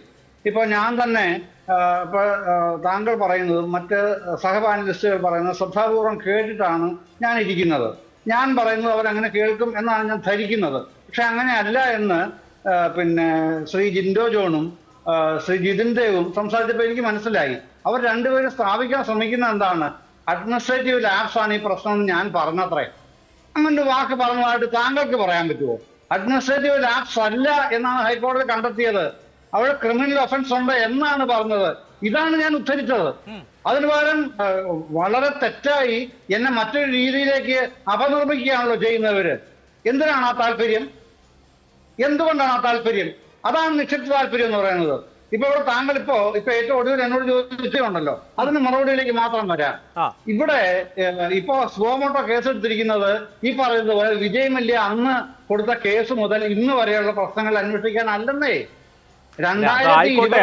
തുടർന്നാണല്ലോ ബാക്കി കാര്യങ്ങൾ പുറത്തു വന്നത്. അത് ആ വിഷയം അന്വേഷിക്കാനല്ല കേസ് വന്നതെന്ന് എനിക്കറിയാം. ഇവിടെ എല്ലാവർക്കും അറിയാം. അന്വേഷണം നടക്കുന്നു. താങ്കളുടെ ചോദ്യത്തിന് മറുപടിയായിട്ട് തന്നെ പറയുകയാണ്. ഇപ്പൊ കൊണ്ടുപോയത് തിരിച്ചു കൊണ്ടുവന്നോ? ഇതൊക്കെ കൊണ്ടുപോയത് എത്രയാണെന്നുള്ളത് അന്ന് സ്പെഷ്യൽ കമ്മീഷൻ അറിയിച്ചിട്ടാണ്, മാസ്റ്റർ രേഖപ്പെടുത്തിയിട്ടാണ് കൊണ്ടുപോയിട്ടുള്ളത്. അതുപോലെ തന്നെ തിരിച്ചു കൊണ്ടുവന്നപ്പോ എത്രയാണ് തിരിച്ചു കൊണ്ടുവന്നത് അതും മഹസർ രേഖപ്പെടുത്തി സ്പെഷ്യൽ കമ്മീഷണറുടെ അടിയിൽ ഒപ്പിട്ടിട്ടാണ് അവിടെ വെച്ചിട്ടുള്ളത്. അതൊക്കെ അവിടെ ഉണ്ടെന്ന്. ഇപ്പൊ 2025 അനധികൃതമായി സ്പെഷ്യൽ കമ്മീഷണർ അറിയിക്കാതെ കൊണ്ടുപോയത് എന്തുകൊണ്ട്? ഇതാണ് ഹൈക്കോടതി സുവമോട്ടോ കേസെടുക്കാൻ കാരണം. എന്തുകൊണ്ടാണ് അങ്ങനെ കേസെടുക്കാൻ ഇടയായത്? സ്പെഷ്യൽ കമ്മീഷണർ തന്നെ സെപ്റ്റംബർ 2025 റിപ്പോർട്ട് കൊടുക്കുന്നു ഹൈക്കോടതിക്ക്. അതിന്റെ അടിസ്ഥാനത്താണ് ഈ വർഷത്തെ പ്രശ്നം പരിശോധിക്കുന്നത്. നിങ്ങൾ പറയുന്നത് പോലെ 99 മുതലുള്ള 98 മുതലുള്ള കാര്യങ്ങളല്ല പരിശോധിക്കുന്നത്. ഇനി അതിൻ്റെ അകത്ത് ഈ SITക്ക് ദേവസ്വം വിജിലൻസിന് അപ്പുറം SITക്ക് പല കാര്യങ്ങളും കണ്ടെത്താൻ കഴിയുമല്ലോ. ഇതിപ്പോ ഇതിൻ്റെ അകത്ത് 6 ദിവസം കൊണ്ട് ഇയാൾ എന്തൊക്കെ ചെയ്യും എന്ന് പിന്നെ ഇദ്ദേഹം പറഞ്ഞ ജിതിൻദേവ് പറഞ്ഞ പോലെ ഒന്നും അല്ല കാര്യങ്ങളുടെ വസ്തുത. അങ്ങനെയല്ലല്ലോ കിടക്കുന്നത്. നമുക്ക് എല്ലാവർക്കും അറിയാം അന്വേഷണം എങ്ങനെയാണ് കണ്ടക്ട് ചെയ്യുന്നതെന്നുള്ളത്. അപ്പൊ അവർക്ക് മറ്റു സ്ഥലങ്ങളിലേക്ക് മുൻകാലങ്ങളിൽ ഉണ്ടായിരുന്നൊക്കെയാണ് എന്ന് സംശയം തോന്നിയാൽ SIT അത് അന്വേഷിക്കും. വിജയ് മല്യ കൊടുത്തത് 31 കിലോ ആണെന്ന് പറയുന്നുണ്ട്, 30.25 കിലോ ആണെന്ന് പറയുന്നുണ്ട്, 30.25 കിലോ ആണെന്ന് പറയുന്നുണ്ട്. കൃത്യം കണക്കെത്രയാണെന്നുള്ളത് കൊടുത്തവർക്കും വാങ്ങിച്ചവർക്കും അറിയാം എന്ന് പറയുന്നവരുണ്ട്.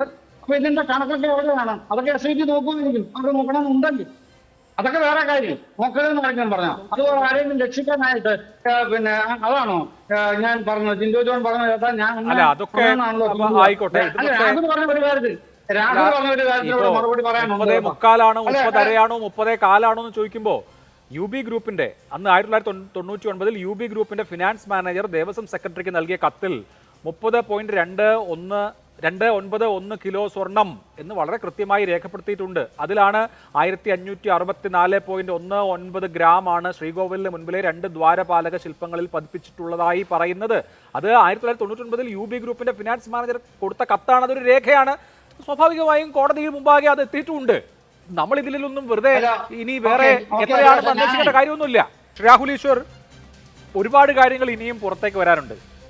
തുടങ്ങിയത് കേവലം ദ്വാരപാലക പാളികൾ ആയിരുന്നുവെങ്കിൽ പിന്നീട് നമ്മൾ വ്യക്തമായി മനസ്സിലാക്കിയ കാര്യം കട്ടിള, ശ്രീകോവിലിൻ്റെ വാതിൽ ഇവയെല്ലാം കടത്തിയിട്ടുണ്ട്. അതിൽ നിന്നൊക്കെ സ്വർണ്ണം ഉരുക്കി അത്രയും തിരികെ വെച്ചിട്ടില്ല എന്നുള്ള കാര്യം വ്യക്തമാണ്. യോഗദണ്ഡും രുദ്രാക്ഷമാലയും പുറത്തു കൊണ്ടുപോയി നന്നാക്കിയിട്ടുണ്ട്. ഇതിപ്പോൾ ശബരിമലയിലെ സ്വത്ത് അടിച്ചെടുക്കാനായിട്ടുള്ള ഒരു ഗ്യാങ് തന്നെ പ്രവർത്തിക്കുന്നുണ്ടോ എന്ന് സംശയം തോന്നുന്ന വിധത്തിലാണ് ഓരോരോ കാര്യങ്ങളായി പുറത്തു വന്നിട്ടുള്ളത്. അപ്പോൾ SITയുടെ ഈ അന്വേഷണം ഈ ഒരൊറ്റ കാര്യത്തിൽ ദ്വാരപാലക ശില്പത്തിന്റെ പാളികൾ 2019 കൊണ്ടുപോയതിൽ മാത്രമായി ഒതുങ്ങില്ല എന്ന് വിചാരിക്കാമല്ലോ.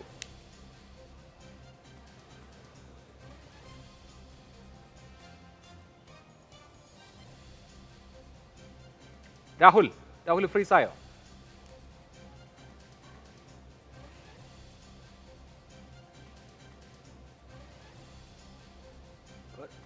രാഹുൽ പറയുന്നുണ്ടോ? ഓക്കെ, ഞാൻ അദ്ദേഹത്തിലേക്ക് മടങ്ങിയെത്താം. ശ്രീ ജിൻഡോ ജോൺ, ഇപ്പോൾ കോൺഗ്രസ് സമരം നടത്തിക്കൊണ്ടിരിക്കുകയാണ്, UDF സമരം നടത്തിക്കൊണ്ടിരിക്കുകയാണ്, നിങ്ങളുടെ ജാഥകൾ മുന്നോട്ട് നീങ്ങുന്നുണ്ട്. ഇവിടെ ഇപ്പോൾ ഒന്നിത് ഹൈക്കോടതിയുടെ ഇനീഷ്യേറ്റീവിൽ വന്ന അന്വേഷണമാണ്. ഹൈക്കോടതി തന്നെ സമയപരിധി നിശ്ചയിച്ചിട്ടുണ്ട്. 6 ആഴ്ച എന്നുള്ളത് കൃത്യമായി നിശ്ചയിക്കപ്പെട്ടിട്ടുള്ള സമയപരിധിയാണ്. അതിനുള്ളിൽ റിപ്പോർട്ട് ഫയൽ ചെയ്യേണ്ടതുണ്ട്. നമുക്കറിയാം കഴിഞ്ഞ സിറ്റിങ്ങുകളിലൊക്കെ എത്ര മെറ്റിക്കുലസ് ആയിട്ടാണ് കോടതി ഓരോ വിഷയങ്ങളിലേക്കും പോയത് എന്നുള്ളത് വ്യക്തമാണ്. അപ്പോൾ ഈ വിഷയത്തിൽ നടന്ന എല്ലാ കാര്യങ്ങളുടെയും എല്ലാ അടരുകളും വെളിവാകാൻ പോവുകയാണ്.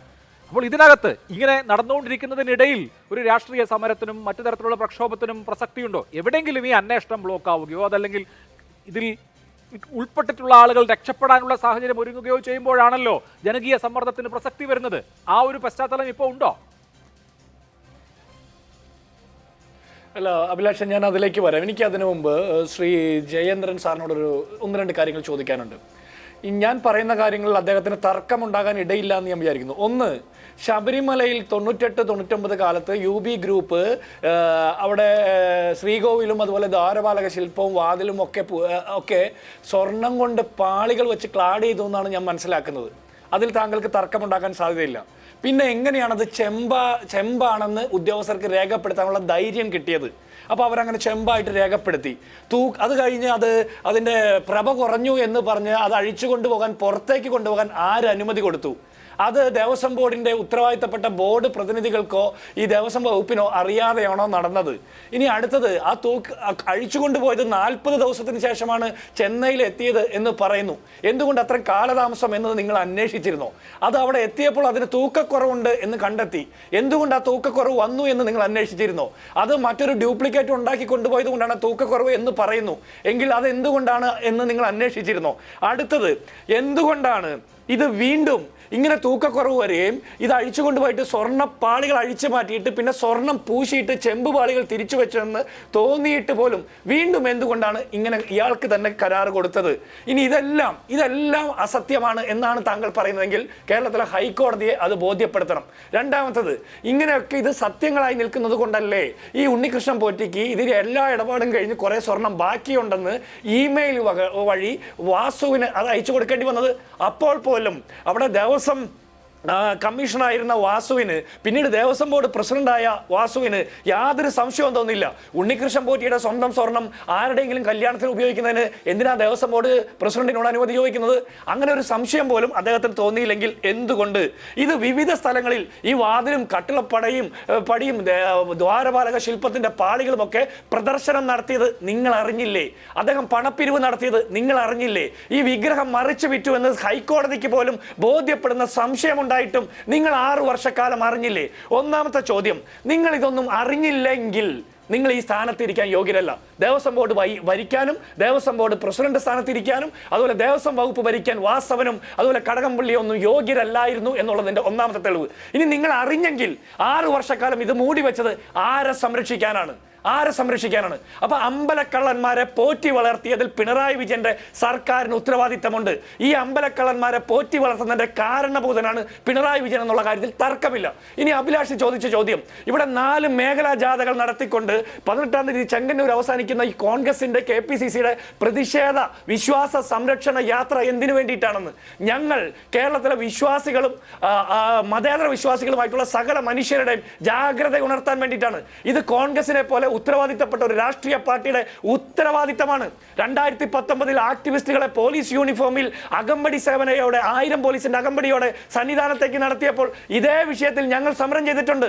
ഇന്ന് ഈ പത്മകുമാറിനെ പോലുള്ള മതനിരാസകരും മതനിഷേധികളുമായിട്ടുള്ള മാർക്സിസ്റ്റ് പാർട്ടിക്കാർ ശബരിമല ശാസ്താവിന്റെ മുമ്പിൽ കുമ്പിട്ട് നിന്ന് നിവേദ്യം വാങ്ങിയിട്ട് അവിടുത്തെ സ്വർണം കക്കുന്നത് നമ്മുടെ ജാഗ്രത കുറവുണ്ട്. നമ്മൾ സംശയിക്കണമായിരുന്നു. ഈ മതനിരാസകരായിട്ടുള്ള മാർക്സിസ്റ്റ് പാർട്ടിക്കാർക്ക് അമ്പലത്തിന്റെ മുമ്പിൽ എന്ത് പരിപാടിയെന്ന് നാളെ മുതൽ വിശ്വാസികൾ സംശയിക്കണമെന്നുള്ള രാഷ്ട്രീയ സന്ദേശം കൂടിയാണ്. ഇവിടെ രണ്ടാമത്തെ പ്രശ്നം ഇത് രാഷ്ട്രീയം മാത്രമല്ല. രണ്ടാമത്തെ പ്രശ്നം ഇത് വിശ്വാസ വഞ്ചനയാണ്. സകല വിശ്വാസികളും ഈ സർക്കാരിൽ നിന്ന് യാതൊരുവിധ പരിഹാരം കിട്ടാത്ത സങ്കട കണ്ണീർ അവർ ഇറക്കി വെക്കുന്നത് ഓരോ ദൈവത്തിന്റെ മുമ്പിലാണ്. ആ ദൈവങ്ങൾക്ക് പല രൂപവും പല പേരുമായിരിക്കും. പക്ഷേ ഈ അവിശ്വാസികളല്ല ആയിട്ടുള്ള ആളുകളെ കുറിച്ചിട്ടല്ല, നിരീശ്വരവാദികളെ കുറിച്ചിട്ടല്ല, അങ്ങനെയുള്ള കുറച്ച് ആളുകളിൽ നിന്ന് ഒരുപാട് വിശ്വാസികളായിട്ടുള്ള മനുഷ്യരുണ്ട്, പല മതത്തിൽ പെടുന്ന മനുഷ്യർ. ആ മനുഷ്യർ അമ്പലത്തിലും പള്ളിയിലും കാണിക്കയിടുന്നത് അവരുടെ വിശ്വാസത്തിന്റെ ഭാഗമായിട്ടാണ്, അവിടുത്തെ ആചാരാനുഷ്ഠാനങ്ങൾ നടക്കാൻ വേണ്ടിയിട്ടാണ്. അവരുടെ സങ്കടങ്ങൾ മറ്റൊരു മനുഷ്യനോടും പറയാൻ പറ്റാത്ത ആ രഹസ്യ സങ്കടങ്ങൾ, വിലാപങ്ങളൊക്കെ ഈ സർക്കാർ കേൾക്കാതെ പരാതിക്ക് പരിഹാരമില്ലാതെ വരുമ്പോൾ അവർ പോയി ദൈവത്തോട് പറയുകയും അവരുടെ വിശ്വാസത്തിന്റെ ഭാഗമായിട്ട് കൊടുക്കുന്ന കാണിക്ക കട്ടെടുക്കുന്നവർക്കെതിരെ ജാഗ്രത ഉണ്ടാകണമെന്ന് പറയാൻ വേണ്ടിയിട്ടാണ്. 9.5 കൊല്ലം കഴിയുമ്പോൾ ആഗോള അയ്യപ്പ സംഗമം നടത്തിയിട്ട് അത് സർക്കാരിന്റെ നേട്ടമാണെന്ന് പറഞ്ഞ് ഈ സർക്കാരിൽ വിശ്വാസമുണ്ടെന്ന് മതസാമുദായിക നേതാക്കന്മാരെ കൊണ്ട് പറയിപ്പിച്ച് പിണറായി 3.0 വരുമെന്നുള്ള PR വർക്ക് നടത്തുന്ന പിണറായി വിജയൻ സർക്കാരിന്റെ അമ്പലക്കൊള്ള തുറന്നു കാണിക്കാൻ കൂടിയാണ് ഈ വിശ്വാസ സംരക്ഷണ ജാഥ നടത്തുന്നത്. ശരി, രാഹുൽ ഈശ്വർ, അവിശ്വാസി ഭരിച്ചാലും വിശ്വാസി ഭരിച്ചാലും അഡ്മിനിസ്ട്രേഷൻ വളരെ കൃത്യമായി കിടയറ്റ രീതിയിൽ നടക്കണം, സുതാര്യമായിരിക്കണം കണക്കുകൾ. ഇവിടെ കാര്യങ്ങൾ സുതാര്യമല്ല, ആധാര്യമാണ് എന്നുള്ളത് വ്യക്തമാണ്. നമുക്കറിയാം രേഖകൾ സൂക്ഷിക്കാത്തത്, രേഖകളിൽ വന്നിട്ടുള്ള അത്ഭുതകരമായ വിസ്മയകരമായ മിസ്മാച്ച്, ഇതൊക്കെ നമുക്ക് അറിയാവുന്നതാണ്. ഇത് കേവലം ഉദ്യോഗസ്ഥരിൽ മാത്രം ഒതുങ്ങി നിൽക്കുമെന്ന് വിചാരിക്കുന്നുണ്ടോ? 2 ബോർഡുകളുടെ കാലത്തെ കാര്യം നമ്മളിപ്പോൾ കേട്ടു. ആ 2 ബോർഡുകളും ഇക്കാര്യത്തിൽ ഉത്തരവാദിയാണ് എന്ന് രാഹുൽ ഈശ്വർ കരുതുന്നുണ്ടോ? 2 കാര്യങ്ങൾ. ഒന്ന്, ഞാനൊരു വിശ്വാസിയാണ്, വിശ്വാസികൾ അമ്പലം ഭരിക്കണമെന്ന് വിശ്വസിക്കുന്ന ഒരു വ്യക്തിയാണ്. എന്നിരുന്നാൽ പോലും ശബരിമലയുടെ ചരിത്രത്തിലെ ഏറ്റവും മികച്ച ദേവസ്വം മന്ത്രിമാരിലൊരാൾ കമ്മ്യൂണിസ്റ്റുകാരനായ നിരീശ്വരവാദിയായ G. സുധാകരൻ സാറായിരുന്നു. ഞാൻ അതിനെക്കുറിച്ച് എഴുതിയിട്ടുമുണ്ട്. ജി സുധാകരൻ സാറിന് മുമ്പും ശേഷവും എന്ന രീതിയിൽ അത് വ്യാഖ്യാനിക്കപ്പെടുന്നു. അദ്ദേഹത്തിന്റെ പാർട്ടിയോട് എന്നും എതിർത്ത് നിൽക്കുന്ന വ്യക്തിയാണ്. അവിടെയാണ് നല്ല മനുഷ്യർ വന്നാൽ മതി. സുധാകരൻ സാറാണ് അവിടെ നിന്ന് ഒരുപാട് കാര്യങ്ങൾ ക്ലീനപ്പ് ചെയ്ത്. സുധാകരൻ സാറും ബ്രഹ്മശ്രീ കണ്ടൂർ മഹേശ്വരും ഒക്കെയാണ് ഈ മേൽശാന്തി നിയമനത്തിലടക്കം മേടിക്കുന്ന മറ്റേ അഴിമതിയും മറ്റുമൊക്കെ നിർത്തലാക്കിയത്. അപ്പം നല്ല ആൾക്കാർ ഏത് പാർട്ടിയുടെ ആണെങ്കിലും ഇരുന്നാൽ നല്ലതാണ്. വിശ്വാസികളുണ്ടെങ്കിൽ അത്രയും സന്തോഷം. കാര്യം അമ്പലത്തിന്റെ ഫ്രണ്ടിൽ ചെന്നിട്ട് തീർത്ഥമൊക്കെ സ്വീകരിക്കാതിരിക്കുമ്പോൾ നമുക്കൊരു വിഷമവും വേദനയാണ്. വിശ്വാസികളുണ്ടെങ്കിൽ കുറച്ചുകൂടെ ഫെയ്ത്ത് ഫ്രണ്ട്ലി ആകും, ഫെയ്ത്ത് സെൻസിറ്റീവ് ആകും. രണ്ട്, ഈ ഇരിക്കുന്ന ചില ദേവസ്വം ബോർഡിലെ വലിയ വിശ്വാസികൾ എന്ന് പറയുന്നവരല്ലേ ഇപ്പം കട്ടെടുത്തിട്ടുള്ളത്, അല്ലെങ്കിൽ കട്ടെടുത്തു എന്ന് ആരോപണ മുന്നിലുള്ളത്. ഇതിനു മുമ്പ് പരിപൂർണ കമ്മീഷൻ റിപ്പോർട്ടും ഓർമ്മ കാണും. അന്നും വലിയ വിശ്വാസികൾ എന്ന് പറഞ്ഞാൽ ഇരിക്കുന്ന പല ആൾക്കാരുമാണ്. അപ്പോൾ ഇതിൽ സുതാര്യതയുടെ ഒരു പ്രശ്നമുണ്ട്, അക്കൗണ്ടബിലിറ്റിയുടെ ഒരു പ്രശ്നമുണ്ട്, കറപ്ഷന്റെ ഒരു പ്രശ്നമുണ്ട്. വിശ്വാസിയാണെങ്കിൽ സന്തോഷം, പക്ഷേ വിശ്വാസിയാണെങ്കിലും അല്ലെങ്കിലും കള്ളനാവരുത്. നിങ്ങൾ അയ്യപ്പനിൽ വിശ്വസിച്ചാലും ദൈവത്തിൽ വിശ്വസിച്ചാലും ഇല്ലെങ്കിലും ശബരിമലയെ മോട്ടിക്കാൻ വേണ്ടി കയറരുത്. അത് അമ്പലമാകട്ടെ, പള്ളിയാകട്ടെ, ചർച്ച് ആകട്ടെ, മോസ്ക് ആകട്ടെ, അവിടെ കളവ് നടത്താനായി കയറരുത്. ഇനി രണ്ട്, ഒരു സംശയവും വേണ്ട, ദേവസ്വം ബോർഡിന്റെ 2019 അല്ലെങ്കിൽ അതിന് മുമ്പ് ഇരുന്ന ആൾക്കാർക്കെങ്കിലും ഉത്തരവാദിത്വം ഉണ്ടോ എന്നറിയില്ല. ലഭ്യമായ വിവരങ്ങൾ വെച്ച് 2019 ഇറക്കി വരുന്ന ബോർഡിനാണ് ഇതിന് ഉത്തരവാദിത്വം എന്നാണ് നമ്മൾ മനസ്സിലാക്കുന്നത്. കാര്യം അന്നാണ് ഈ വ്യാജരേഖാ നിർമ്മാണം അടക്കമുള്ള കാര്യങ്ങൾ ഉണ്ടായത്. അത് ഹൈക്കോടതിയിൽ ചൂണ്ടിക്കാട്ടുകയും ചെയ്തതാണ്. ഇനി അഭിലാഷിന് ഒരു കാര്യം ഓർമ്മ കാണും, ഹൈക്കോടതി വിധിന്യായത്തിൽ ഹൈക്കോടതി എഴുതിയിട്ടുണ്ട്, ഞങ്ങൾ ആദ്യം ചില എറേഴ്സോ പ്രശ്നങ്ങളോ ഉണ്ടെന്ന് കരുതിയാണ് കടന്നത്, പക്ഷേ പിന്നീടാണ് കടന്നൽ കൂട്ടിൽ കല്ലെറിയുന്ന രീതിയിലേക്കാണ് പോകുന്നതെന്ന് ഞങ്ങൾക്ക് മനസ്സിലായത്. അപ്പോൾ വ്യാപകമായ കൊള്ള നടക്കുന്നുണ്ട്. ദേവസ്വം സംവിധാനത്തെ ഉടച്ചു വാർക്കേണ്ട ഒരു ആവശ്യമുണ്ട്. ദേവസ്വം സംവിധാനം ഫെയ്ത്ത് ഫ്രണ്ട്ലി ആയിരിക്കണം, കറപ്ഷൻ ഫ്രീ ആയിരിക്കണം, സുതാര്യത ഉണ്ടാകണം. ഇല്ലെങ്കിൽ ഈ അമ്പലങ്ങളിലൊന്നും ഇപ്പം കമ്മ്യൂണിസ്റ്റുകാരിപ്പം ഈ പ്രസംഗം നടത്തിയില്ല. ആര് കൊണ്ടുവരാനാ? ഇത്രയും വലിയ മോഷണം നടന്നു എന്ന് പറഞ്ഞാൽ അന്യ സംസ്ഥാനങ്ങളിലെ ആര് കൊണ്ടുവന്ന് ഇവിടെ എന്ത് സംഭാവന തരാനാ പോണത്? എന്തുണ്ടാക്കാൻ പോവുകയാണ്? അപ്പം അതൊന്നും ആരും ചെയ്യാൻ പോണില്ല. നമ്മുടെ വിശ്വാസ്യത വീണ്ടെടുക്കണം. മറ്റ് സംസ്ഥാനങ്ങളിൽ, പ്രത്യേകിച്ച് സൗത്ത് ഇന്ത്യൻ സംസ്ഥാനങ്ങളിൽ ഇതുണ്ടാക്കിയിരിക്കുന്ന ചലനങ്ങളൊന്നും നമ്മുടെ ചർച്ചയിൽ വരാറില്ല. വല്ലാത്ത വേദനയാണ്. അവിടുത്തെ ആൾക്കാർ ഇത് വളരെ സീരിയസ് ആയി ശ്രദ്ധിക്കുന്ന ഒരു കാര്യം. പലപ്പോഴും നമ്മളെ വിളിച്ച് പറയാറുണ്ട്, ഒന്ന് ആലോചിച്ച് നോക്കുക, തമിഴ്നാട്, ആന്ധ്ര, കർണാടക അടക്കമുള്ള സംസ്ഥാനങ്ങളിൽ ഇതുകൊണ്ടുണ്ടാകുന്ന വൈകാരികപരമായ വിഷമവും അതോടൊപ്പം ശബരിമല അല്ലെങ്കിൽ വിശ്വാസ്യത, അയ്യപ്പനോടുള്ള വിശ്വാസം കാണും, പക്ഷെ ദേവസ്വം ബോർഡിനോടുള്ള വിശ്വാസ്യത എത്രമാത്രം മാറും. അപ്പോൾ എത്ര പേർക്ക് വേദനയും വിഷമവും ഉണ്ടാക്കി. അതുകൊണ്ട് അറസ്റ്റ് ഉണ്ടാകണം. ഈ അറസ്റ്റ് ദേവസ്വം ബോർഡിലേക്കും കൂടെ നീളണം. ദേവസ്വം ബോർഡിന്റെ അടക്കമുള്ള ആൾക്കാർ ഇതിൽ കുറ്റം ചെയ്തിട്ടുണ്ടെങ്കിൽ അവരെ ഒരു കരുണയുടെ ഒരു തരിമ്പ് പോലും ഇല്ലാതെ ഏറ്റവും ശക്തമായി ശിക്ഷിക്കണം. കാര്യം ബാക്കി എല്ലാ അമ്പലങ്ങളിലേക്കും ഇത് പോകും. ഇന്ന് വെള്ളാപ്പള്ളി സാർ പോലും പറഞ്ഞിട്ടുണ്ട്, ഈ പല ദേവസ്വം അമ്പലങ്ങളിലും മോഷണമാണ് നടക്കുന്നത്. ആലോചിച്ച് വെള്ളാപ്പള്ളി സാർ ഇടതുപക്ഷത്തോട് പിന്നെയും ചാഞ്ഞു നിൽക്കുന്ന വ്യക്തിയാണ്. അദ്ദേഹം പോലും പറയുകയാണ് ദേവസ്വം അമ്പലങ്ങളിൽ പലരും മോഷണം നടക്കുന്നുണ്ട്. അപ്പോൾ ഈ അമ്പലങ്ങളെല്ലാം ഒരു പ്രശ്നം, ഇത് ദേവസ്വം ബോർഡിന്റെ അമ്പലങ്ങളായതുകൊണ്ടാണ് നമുക്കൊരു പൊതുചർച്ച നടത്താനും അവരോട് അക്കൗണ്ടബിലിറ്റിയുടെ കാര്യം ആവശ്യപ്പെടാനും കഴിയുന്നത്. സ്വകാര്യ ക്ഷേത്രങ്ങളാണെങ്കിൽ നമ്മൾ ആരോട് ചോദിക്കും? അവിടെയാണ് ട്രാൻസ്പെറൻസി വേണം. ഒരു കാര്യം കൂടെ പറഞ്ഞ് അവസാനിപ്പിക്കുക, റൈറ്റ് ടു ഇൻഫർമേഷൻ എല്ലാ അമ്പലങ്ങൾക്കും ബാധകമാക്കണം. അത് അമ്പലങ്ങൾക്ക് മാത്രമല്ല, അമ്പലങ്ങൾക്കും ആശ്രമങ്ങൾക്കും പള്ളികൾക്കും. നമ്മൾ വിശ്വാസികൾ നമ്മൾ ഇടുന്ന കാശിന് അക്കൗണ്ടബിലിറ്റി ഉണ്ടാകണം. കാര്യം ഞാൻ അമ്പലത്തിലോ പള്ളിയിലോ ആശ്രമത്തിലോ കാശ് കൊണ്ടിടുമ്പോൾ അത് എങ്ങനെ വിനിയോഗിക്കുന്നുണ്ടെന്ന് അറിയാൻ ഭക്തനായ എനിക്ക്, ഗവൺമെന്റിനല്ല, ഭക്തനായ എനിക്ക് ഒരു റൈറ്റ് ഉണ്ടാകണം. അപ്പോൾ ഒരു ട്രാൻസ്പെറൻസി മെക്കാനിസം നമ്മുടെ അമ്പലങ്ങൾക്കും ആശ്രമങ്ങൾക്കും എല്ലാം ഉണ്ടാകണം. അത്തരം കാര്യങ്ങളും കൂടെ നമ്മൾ ചിന്തിക്കണം. ശരി, ഇവിടെ ജിതിൻ ദേവ് ഒരു പ്രശ്നമുള്ളത്, ഇപ്പോൾ ക്യാമ്പയിൻ BJP നടത്തുന്നു, നിങ്ങൾ നടത്താൻ പോകുന്ന വലിയ സമരങ്ങളെക്കുറിച്ച് വിശദീകരിക്കുകയുണ്ടായി. ഇന്നിപ്പോൾ പിണറായി വാസവൻജിയെ പുറത്താക്കിയില്ലെങ്കിൽ പ്രധാനമന്ത്രിയോട് പരാതി പറയുമെന്ന് നമ്മുടെ രാജീവ് ചന്ദ്രശേഖർജി പറയുകയും ചെയ്തു. ഇവിടെ പരാതി എന്നുള്ളതിനൊക്കെ അപ്പുറത്ത് നമ്മൾ ഈ ദേവസ്വം സംവിധാനത്തെ ആകെ കളങ്കപ്പെടുത്തിയാലുള്ള പ്രശ്നം, ശബരിമല പോലെയുള്ള, പ്രത്യേകിച്ച് ശബരിമലയിലെ വലിയ വരുമാനം കൊണ്ടാണ് തിരുവിതാംകൂർ ദേവസ്വം ബോർഡിന് കീഴിലുള്ള 1000-ലധികം ക്ഷേത്രങ്ങളിൽ അന്തിത്തിരി കത്തുന്നത്. ഇവിടെ രാഹുൽ ഈശ്വർ പറഞ്ഞതുമാതിരി ആളുകൾ ക്ഷേത്രങ്ങളിൽ വഴിപാട് കഴിക്കാനും കാണിക്കയിടാനും വിസമ്മതിക്കുകയാണെങ്കിൽ ഇത് മുഴുവൻ അടിച്ചുകൊണ്ട് പോകും എന്ന നിലയ്ക്കുള്ളൊരു ക്യാമ്പയിൻ നടന്നു കഴിഞ്ഞാൽ, മേജർ ക്ഷേത്രങ്ങളുടെ, വലിയ ക്ഷേത്രങ്ങളുടെ വരുമാനം നിലച്ചു കഴിഞ്ഞാൽ ബാക്കി 1000-ലധികം ക്ഷേത്രങ്ങൾ പ്രതിസന്ധിയിലാവുന്ന ഒരു സാഹചര്യം കൂടി ഉണ്ടാവും. അപ്പോൾ ഇതിൽ കേവല രാഷ്ട്രീയത്തിനപ്പുറത്ത് നടന്ന കൊള്ള, അതിന് ഉത്തരവാദികളായ ആളുകളെ നിശിതമായി ശിക്ഷിക്കുകയും കട്ട മുതൽ തിരിച്ചുപിടിക്കുകയും ചെയ്യുക എന്നുള്ളതിനപ്പുറത്ത് ദേവസ്വത്തിനെതിരെ ഒരു ക്യാമ്പയിൻ നടത്തിയിട്ട് കാര്യമുണ്ടോ? അഭിലാഷ്, ഈ 1000-ലധികം ക്ഷേത്രങ്ങളിൽ അന്തിത്തിരി കത്തുന്നത് ഈ പറഞ്ഞ മഹാക്ഷേത്രങ്ങളിൽ ബേസ് ചെയ്തിട്ടാണ് എന്നുള്ളത് ഒരു CPM നറേറ്റീവാണ്. കാരണം നമ്മുടെ ദേവസ്വം ബോർഡിന് കീഴിൽ മൊത്തമുള്ള ക്ഷേത്രങ്ങൾ 1258 ക്ഷേത്രങ്ങളാണ്. അതിനകത്ത് ഈ പറഞ്ഞ C കാറ്റഗറി, അതായത് നിത്യ ചെലവിന് വേണ്ടിയിട്ട് ദേവസ്വം ബോർഡിൻ്റെ സഹായം തേടുന്ന ക്ഷേത്രങ്ങൾ, കടമായിട്ടെങ്കിലും സഹായം തേടുന്ന ക്ഷേത്രങ്ങൾ 200-ന് താഴെയാണ്. അപ്പോൾ ഈ 1000-ഓളം ക്ഷേത്രങ്ങൾ എന്നുള്ളത് ഒരു CPM നറേറ്റീവാണ്. ആ നറേറ്റീവ് ഇവർ പറഞ്ഞ് ഫലിപ്പിക്കാനായിട്ട് ശ്രമിക്കുകയാണ്. അതിനകത്ത് മാധ്യമപ്രവർത്തകർ വീണു പോകുന്ന ഒരു അഭ്യർത്ഥനയാണ് എനിക്ക് അതേ സംബന്ധിച്ചുള്ളത്. ഇതിനകത്ത് പ്രധാനമന്ത്രിയുടെ പരാതി പറയുക എന്ന് പറയുമ്പോൾ ഈ ശബരിമല എന്ന് പറയുന്നത് കേരളത്തിൻ്റെ മാത്രം ഒരു സ്വത്താണോ? ശബരിമല എന്ന് പറയുന്നത് ലോകമെമ്പാടുമുള്ള കോടാനുകോടി അയ്യപ്പ ഭക്തന്മാരുടെയാണ്. ആ ക്ഷേത്രത്തിന്റെ പരിപാവനതയും പുണ്യതയും തകർക്കാൻ വേണ്ടിയിട്ടാണ് ഇത്തരത്തിലൊരു ക്രിമിനൽ കോൺസ്പിറൻസി നടന്നിരിക്കുന്നത്, തീവെട്ടിക്കൊള്ള നടന്നിരിക്കുന്നത്.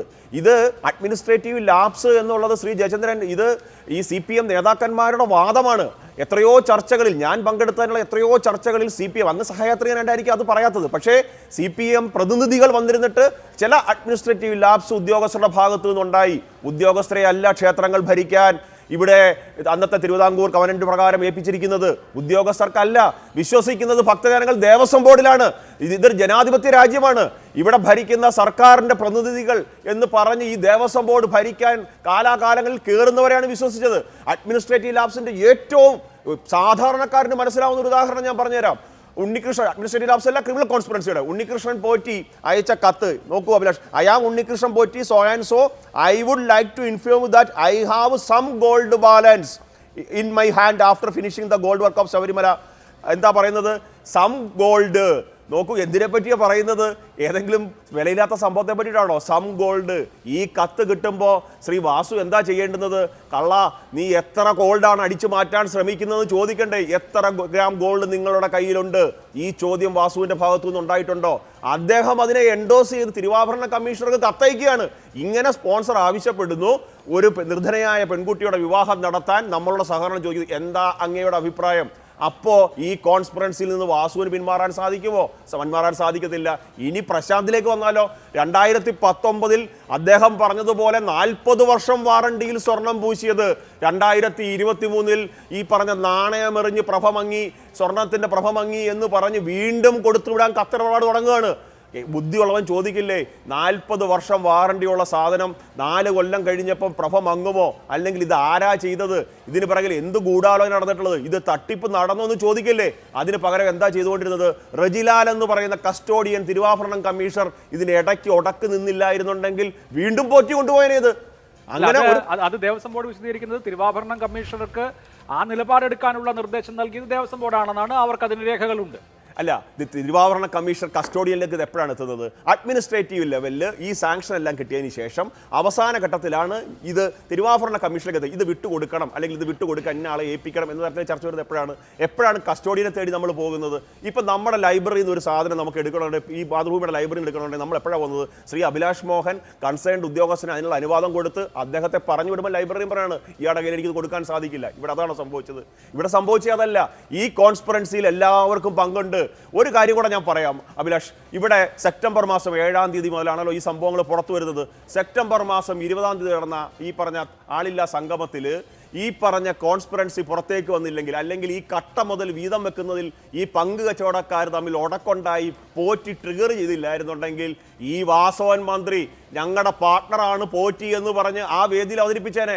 അതിൻ്റെ പ്രധാനപ്പെട്ട പാർട്ണർ, ഈ ആഗോള തട്ടിപ്പ് സംഗമത്തിന്റെ പ്രധാനപ്പെട്ട പാർട്ണർ പോറ്റിയായി മാറിയേനെ.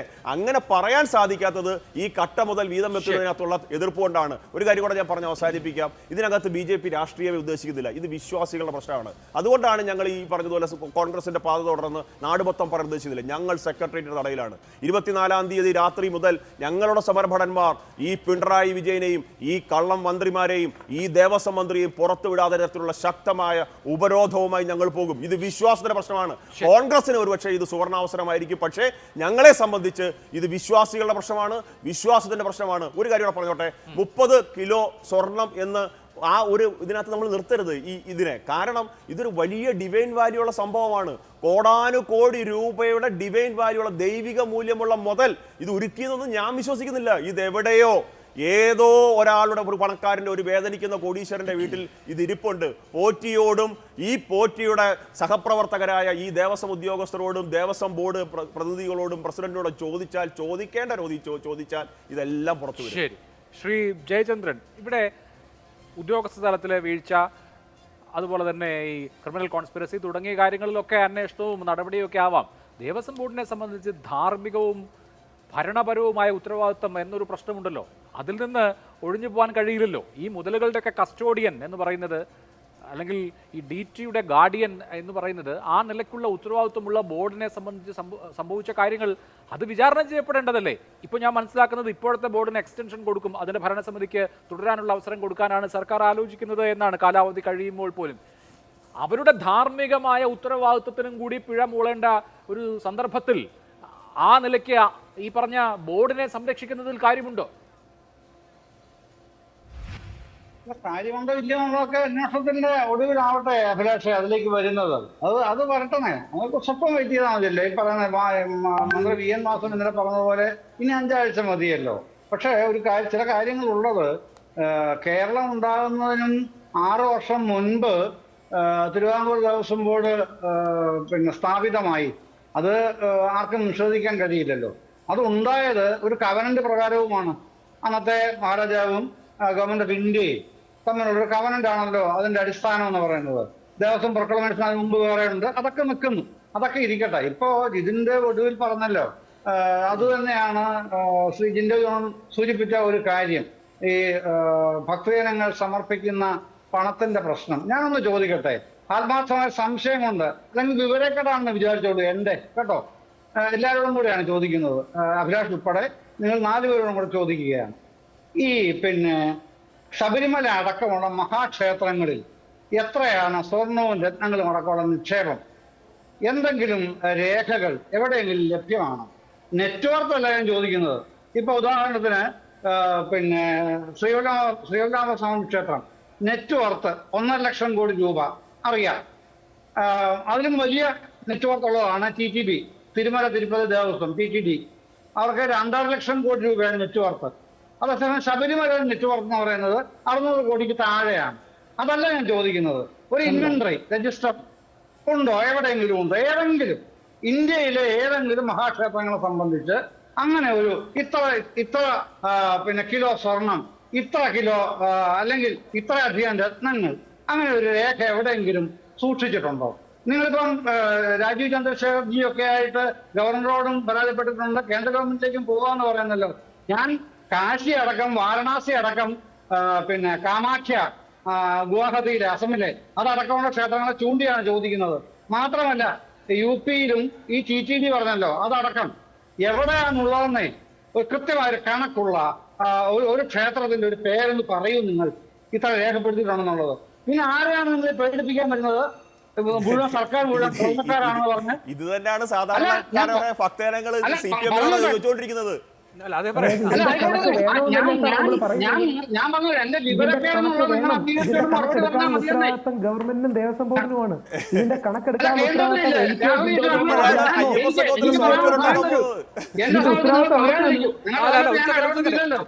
അദ്ദേഹത്തിന്റെ വാദം പൂർത്തീകരിക്കട്ടെ. വാദം എന്താണ്?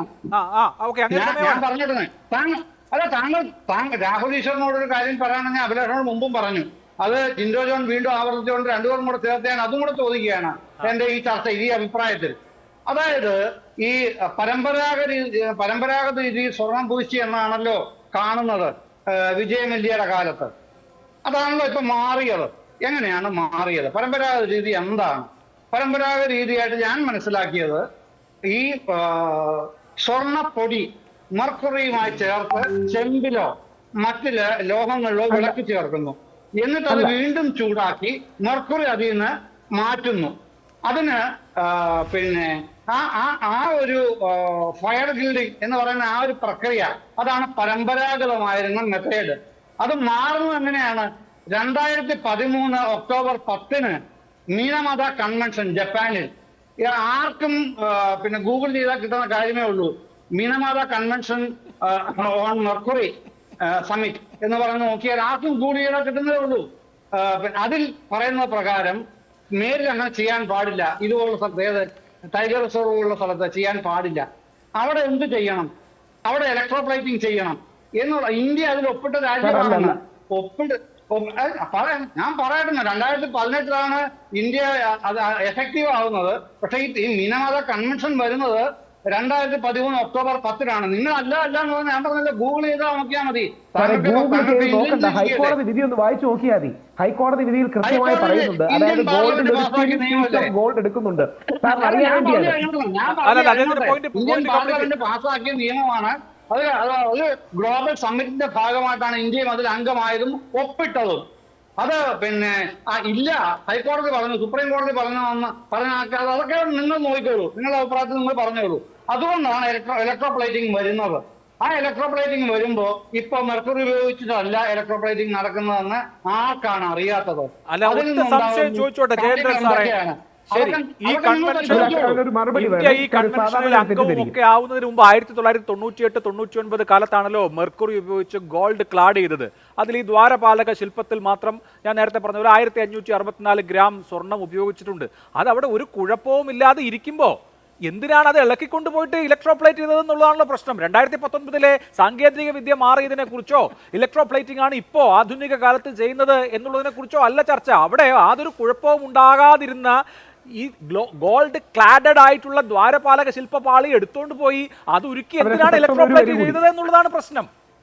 അഭിലാഷ, സാധാരണക്കാരെ തെറ്റിദ്ധരിക്കാതിരിക്കാൻ വേണ്ടിയാണ്. അതായത് അതാണ് നടന്നത്. ഹൈക്കോടതിയുടെ മുമ്പുള്ള പ്രശ്നം സുവമോട്ടോ കേസിന്റെ അത് കേസിന്റെ തുടക്കം അതാണ്. അന്നാരും അറിഞ്ഞില്ലല്ലോ ഈ കള്ളം. അത് കഴിഞ്ഞിട്ടല്ലേ ഈ കള്ളം അറിയുന്നത്. ഈ നടപടി ചെയ്തു. അതെ, അതാണ് കേസ് എടുക്കാൻ ആധാരമായത്. ആ കേസ് അങ്ങനെ ഹൈക്കോടതി ഈ കാര്യം പരിശോധിച്ച് വരുമ്പോൾ അതിന് ശേഷമാണല്ലോ ബാക്കി കാര്യങ്ങൾ, ഈ സംഭവം അടിച്ചുകൊണ്ട് പോയ കാര്യം പിന്നെയാണല്ലോ അറിയുന്നത്. ഹൈക്കോടതി കേസ് എടുക്കുന്ന വിഷയം കോടതിയുടെ മുമ്പിൽ ഇല്ല. രാഹുൽ പറയാനുള്ളത് എന്താ? അഭിലാഷ, ഒറ്റ വരി ഞാൻ പറയാം.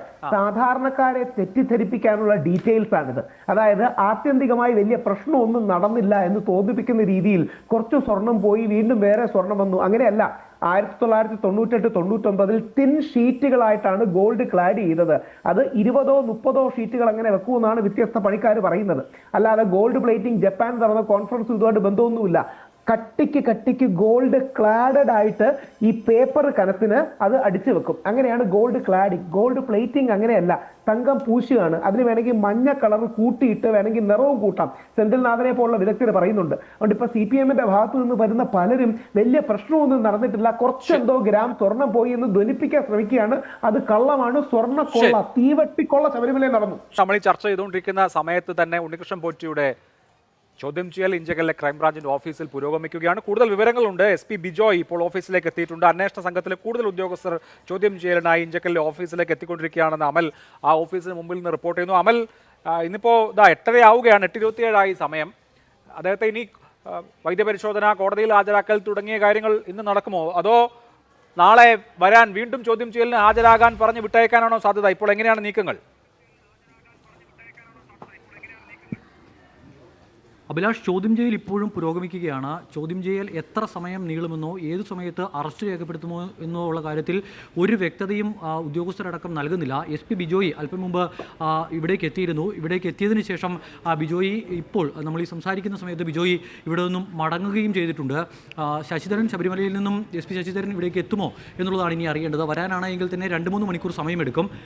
അങ്ങനെയുള്ള മുതിർന്ന ഉദ്യോഗസ്ഥരുടെ സാന്നിധ്യമില്ല എങ്കിൽ കൂടി വേണമെങ്കിൽ വൈദ്യപരിശോധന പൂർത്തിയാക്കി നടപടിക്രമങ്ങൾ പൂർത്തിയാക്കി അറസ്റ്റ് രേഖപ്പെടുത്താവുന്നതാണ്. പക്ഷേ ഇന്നത് ഉണ്ടാകാനുള്ള സാധ്യത കുറഞ്ഞു വരുന്നു എന്നുള്ളതാണ് മനസ്സിലാക്കാൻ കഴിയുന്നത്. ഇന്ന് പക്ഷേ നേരത്തെ അഭിലാഷ് പറഞ്ഞതുപോലെ ഈ ഇന്നത്തെ ചോദ്യം ചെയ്യൽ പൂർത്തിയാക്കി വീട്ടിലേക്ക് പറഞ്ഞു വിട്ട് നാളെ വരാൻ പറയാനുള്ള സാഹചര്യമില്ല. കാരണം വീട്ടിൽ നിന്ന് കസ്റ്റഡിയിൽ എടുക്കുകയാണ് ചെയ്തത്. നോട്ടീസ് നൽകി വിളിച്ചു വരുത്തുകയല്ല. അതിനാൽ തന്നെ ഈ കസ്റ്റഡിയിൽ തന്നെ തുടരേണ്ടി വരും. ഇന്ന് രാത്രി മുഴുവൻ എന്തായാലും, നാളെയാണ് ഇനിയിപ്പോൾ മറ്റ് തുടർ നടപടികളിലേക്ക് കടക്കുന്നത് എങ്കിൽ പോലും ഇന്ന് രാത്രി മുഴുവൻ ഈ ഓഫീസിൽ ഉണ്ണികൃഷ്ണൻ പോറ്റിക്ക് തുടരേണ്ടി വരും. അതിനുശേഷമായിരിക്കും മറ്റ് നടപടികൾ ഉണ്ടാകുക. രാവിലെ എന്തായാലും പ്രധാനപ്പെട്ട ഉദ്യോഗസ്ഥരോടെല്ലാം ഇവിടേക്ക് എത്താനുള്ള നിർദ്ദേശമാണ് നൽകിയിരിക്കുന്നത് എന്നുള്ളതാണ് മനസ്സിലാക്കാൻ കഴിയുന്നത്. 12 മണിക്ക് കാരേറ്റെ വീട്ടിൽ നിന്നുമാണ് ഉണ്ണികൃഷ്ണൻ പോറ്റിയെ കസ്റ്റഡിയിലെടുക്കുന്നത്. എന്തുകൊണ്ട് അങ്ങനെ ഒരു കസ്റ്റഡി എന്നുള്ളത് വ്യക്തമല്ല. കഴിഞ്ഞ ദിവസങ്ങളിലൊക്കെ വിജിലൻസിൻ്റെ ചോദ്യം ചെയ്യലുമായി ബന്ധപ്പെട്ട് നോട്ടീസ് അയച്ചപ്പോൾ ഉണ്ണികൃഷ്ണൻ പോറ്റി ഹാജരാകുകയാണ് ചെയ്തത്. ഇത് പക്ഷേ ക്രൈംബ്രാഞ്ച് വീട്ടിലെത്തി കസ്റ്റഡിയിൽ എടുത്ത സാഹചര്യം അത് വളരെ പ്രധാനപ്പെട്ടത് തന്നെയാണ്. നിർണായകമായ ഒരു ഘട്ടത്തിലേക്ക് ഈ കേസും കേസന്വേഷണവും മാറുന്നു എന്നുള്ളത് തന്നെയാണ് ഇതിൽ നിന്നും വ്യക്തമാക്കുന്നത്. നിലവിൽ എന്തായാലും ചോദ്യം ചെയ്യൽ മണിക്കൂറുകൾ പിന്നിടുകയാണ്. അടുത്ത മണിക്കൂറുകളിൽ അതിന്റെ കൂടുതൽ വിവരങ്ങൾ പ്രേക്ഷകരിലേക്ക് എത്തിക്കാൻ നമ്മുടെ ചർച്ചയുടെ സമയം അവസാനിച്ചു. 4 പേർക്കും വളരെ നന്ദി. സൂപ്പർ പ്രൈം ടൈം അവസാനിച്ചു. നമസ്കാരം.